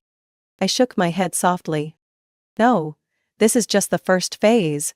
We still have to bring everything into the light, both legally and publicly. She tightened her grip, her gaze unwavering. Then I'll stand beside you until the very end. On the way back to the hotel, I received an email from Alan. Congratulations, I just got the official notice from the Financial Investigation Office. They'll begin next week. Prepare all necessary documents. I typed back quickly. Already prepared. And they should be ready too, because the next hit will strike where they least expect it. I turned off my phone, looked out the car window, watching the late-day sunlight stretch across a city in motion. Today, I didn't just witness the curtain being pulled back. I stood center stage and let them expose each other in front of the entire audience. But the play wasn't over. And Act 2 would show no mercy. 2 days after Kyle and Aaron were thrown out of Bear Holdings, the news started to leak. Not an accident. It was intentional. And the one who leaked it? None other than me. A letter to Austin Chronicle. I sent a cleaned, anonymous packet of documents to 3 investigative reporters known for taking down corporate scandals in Austin. Among them was Daniel Frost, a veteran journalist at the Austin Chronicle, who once brought down a major real estate conglomerate with a single article. I didn't need to say much. The data spoke for itself. Deadly evidence. And Daniel, a man with a nose for blood in the water, responded in under 3 hours. This story's going to cost some people sleep. Miss Carter, you just lit a massive fire. I replied. I didn't set the fire, I just cleaned out the trash. By Monday morning, the Austin Chronicle front page read, XR Holdings, CFO accused of embezzling hundreds of thousands. Accomplice was girlfriend and personal assistant. Just below was a photo of Kyle walking out of the company's front entrance, head down. Next to him, Aaron, pale-faced behind oversized sunglasses, barely hiding the panic. Within 24 hours, social media and career forums exploded with comments, outrage, mockery, and even new revelations. A former coworker of Aaron posted, I used to work with her. She bragged that, you don't need to try hard if you sleep with the right people. Well, now we know. I didn't share the article. I didn't need to. The world was speaking for me. That afternoon my phone rang. Unknown number. I hesitated a few seconds, then answered. Bling, Chloe, it's me, Aaron. I stayed silent. She continued, her voice trembling. I know I have no right to call, but I need your help. You've got the wrong number. Please. I lost my job. My reputation is destroyed. My mother had a stroke reading the paper this morning. I have no one left. You still have your dignity, or have you lost that too? Silence. You and Kyle destroyed my career, my family, and my self-worth. And now you want pity? I was wrong, Chloe. I got pulled into it. Kyle. I cut her off. Don't shift the blame. You were smart enough to steal, smart enough to crawl into someone else's bed. You just weren't smart enough to escape the consequences. Aaron began to sob on the line. My voice turned cold. You'd better get used to being a target. Because this is just the beginning. I hung up, without hesitation. That night, I received a flood of messages from old friends, co-workers, even neighbors, who once thought I was the silent, submissive wife. I read the article. Can't believe Kyle was that dirty. You did the right thing, Chloe, should have done it long ago. If you need a witness in court, I'm in. I sat on the hotel balcony, phone in hand, reading each message one by one. Sophia sat beside me, quietly refilling my tea. Mom, you know what? She whispered. What, honey? You just became a symbol, not just to me but to everyone who's ever been hurt and thought they didn't have a voice. I didn't answer. I just gently squeezed her hand. Because deep down, I knew. I was finally on the right path. The next day, the evening news aired a short segment. Former Bear Holdings CFO Kyle Carter is currently under investigation for alleged embezzlement and illegal offshore transfers. His girlfriend and former assistant, Erin Lanning, is also under legal review. Both have remained silent. Not long after, Kyle called. I answered, my voice calm. What do you want? Chloe. You've won. Stop this. This isn't a competition. What do you want? Money? Reputation? A settlement? No, Kyle, I want justice. And you'd better get familiar with criminal attorneys. You won't get away with this. You just destroyed someone's life. No. Kyle. You destroyed your own. I just turned on the light so people could finally see it. Aaron sent 2 more emails that day. I didn't open them. A 5-minute voicemail. I deleted it after 3 seconds. I didn't need to hear it. She wasn't sorry. She was scared. And I don't rescue people who only beg for help when they're already drowning. Alan called me just after sunset. Chloe, The state prosecutor's office has officially stepped in. They contacted me this morning and requested the full set of evidence. Perfect. Are you ready for the next phase? More than ready. I paused for a moment, then said, now's the time they realize it's not just their reputation that can be taken. Freedom can be reclaimed too. I sat back down at the desk, opened my laptop. The documents were encrypted, organized, and ready to send. On the screen, the title glowed. First file. Kyle Carter and Aaron Lanning case. I hovered over the send button. Took a deep breath. No hesitation, no doubt. I click. Sent. As the window closed, I looked at Sophia. She was reading across from me. It's done. Hey, she smiled. Then you can rest now. Tomorrow, they'll start to crumble. And just like she said, tomorrow, I'd watch the wall of lies they built fall brick by brick, under a light they could no longer hide from.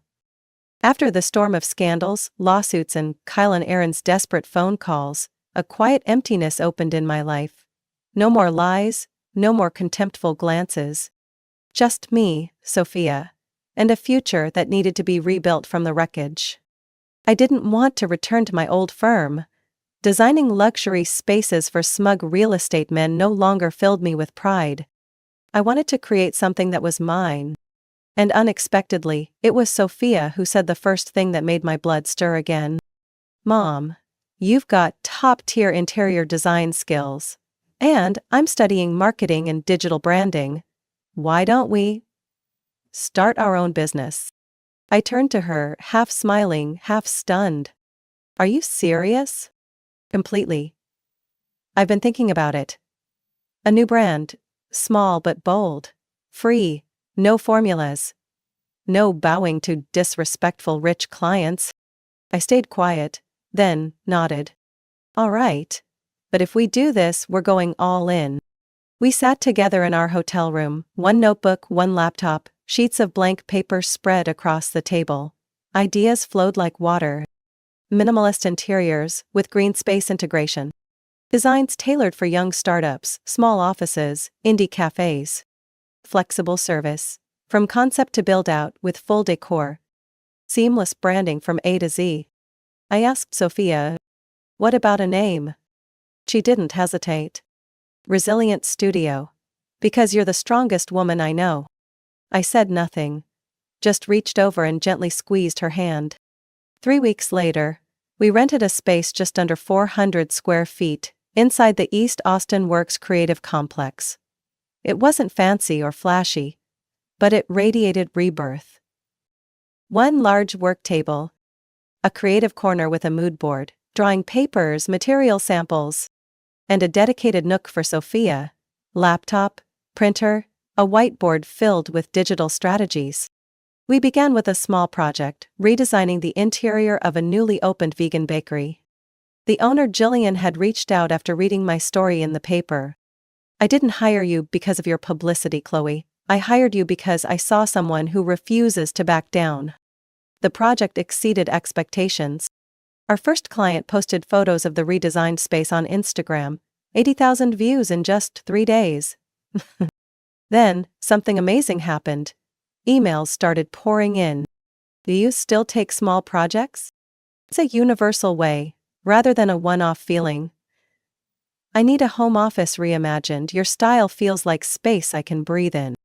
My daughter's opening a tea shop. We need a studio that values personality, not templates. I sat in front of the screen, reading each message. My heart raced. Not from money, but because I was finally being heard. Sophia blossomed. She scheduled weekly content plans, built an Instagram campaign, ran test ads, and even pitched partnerships to 2 local design influencers. You focus on designing. I'll take care of spreading the word. You're really good at the. Because I learned from the best. She winked. We worked all hours. Some nights we passed out on the sofa buried in blueprints and printouts. Some mornings we sipped coffee while making edits at 3 a.m. But no one complained. Because we knew. We weren't doing this for money. We were reclaiming the right to define ourselves.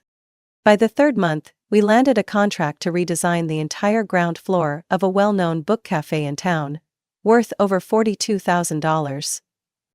I called Alan. For the first time in my life, I feel like I'm truly standing on my own 2 feet. He laughed. Chloe, I watched you stand firm when your world collapsed. Watching you soar doesn't surprise me one bit. One afternoon, while photographing sample products for our 7th project, Sophia asked, "Mom, did you ever think you'd restart your life at 42? I smiled, holding a mini drill. No. But I also never thought I'd be betrayed, kicked out of my own home, or personally tear the mask off a fake financial empire. And you overcame it all." No. We did. Together.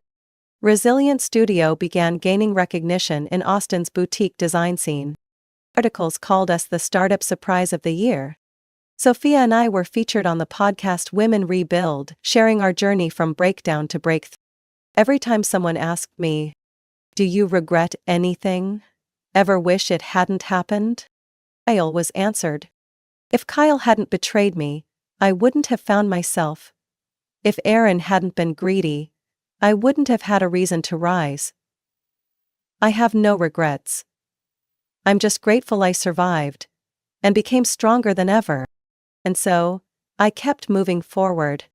Each design became a brick laid on the road I was once shoved off of.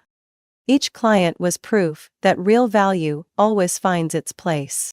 Each hug from Sophia was a reminder that I wasn't alone. We didn't just survive. We came back to life, in a way no one ever expected. That morning, I sat by the window of my favorite cafe, steam rising from the latte in my hands. My phone lit up with a notification from the federal court of Travis County. I opened it, heart steady, no rush, no tremble. The subject line was sharp and clear. Kyle Carter and Aaron Lanning convicted of embezzlement, financial fraud, and money laundering. After more than 4 months of investigation, hundreds of documents, testimonies from former colleagues and independent auditors, the truth had finally come out. Kyle Erhazarabis, the man once dubbed the financial brain of Bear Holdings, was sentenced to 13 years in prison, no parole, for the first 7. Aaron, former assistant, lover, and accomplice, received 8 years, along with a restitution fine of nearly $320,000. The court also ordered the seizure of all jointly held assets linked to the fraud. 2. Luxury vehicles, investment accounts in Florida and the Cayman Islands, and the house Kyle once threw me out of, now sealed for legal recovery. A portion of the assets would be distributed to victims, including me, as a person who suffered emotional, financial, and reputational harm due to their deception. That afternoon, Sophia and I sat in the Resilient Studio office. She handed me a cup of honey tea and gently asked, "Do you feel relieved, Mom?" I paused for a moment, then nodded. Not because they were punished. Because now, they can't hurt anyone else. That same evening, local news channels all reported the verdict. On screen was Kyle being loaded into a police vehicle, wrists cuffed, eyes hollow. Aaron was escorted separately, mascara streaked from tears. Both, once proud executives, were now just federal inmates, with case numbers. In the article's comment section, I read words that stung but also delivered justice. Hope they finally understand that real worth doesn't come from stolen money. I know Chloe Carter. She deserves to be celebrated, not to suffer. I didn't respond. I didn't need to. The world was speaking for me. 1 week after the verdict was finalized, I moved into my new home in the North Loop area. A small, charming bungalow, with bright pink bougainvillea draped across the front gate. Close to the city. Quiet enough to breathe. I redesigned every corner, from a handmade oak bookshelf to a sunlit kitchen nook. It wasn't a mansion, but it was a place where lies didn't live. Sophia stayed at the studio, began hiring new team members, and drafted plans for our new community outreach program.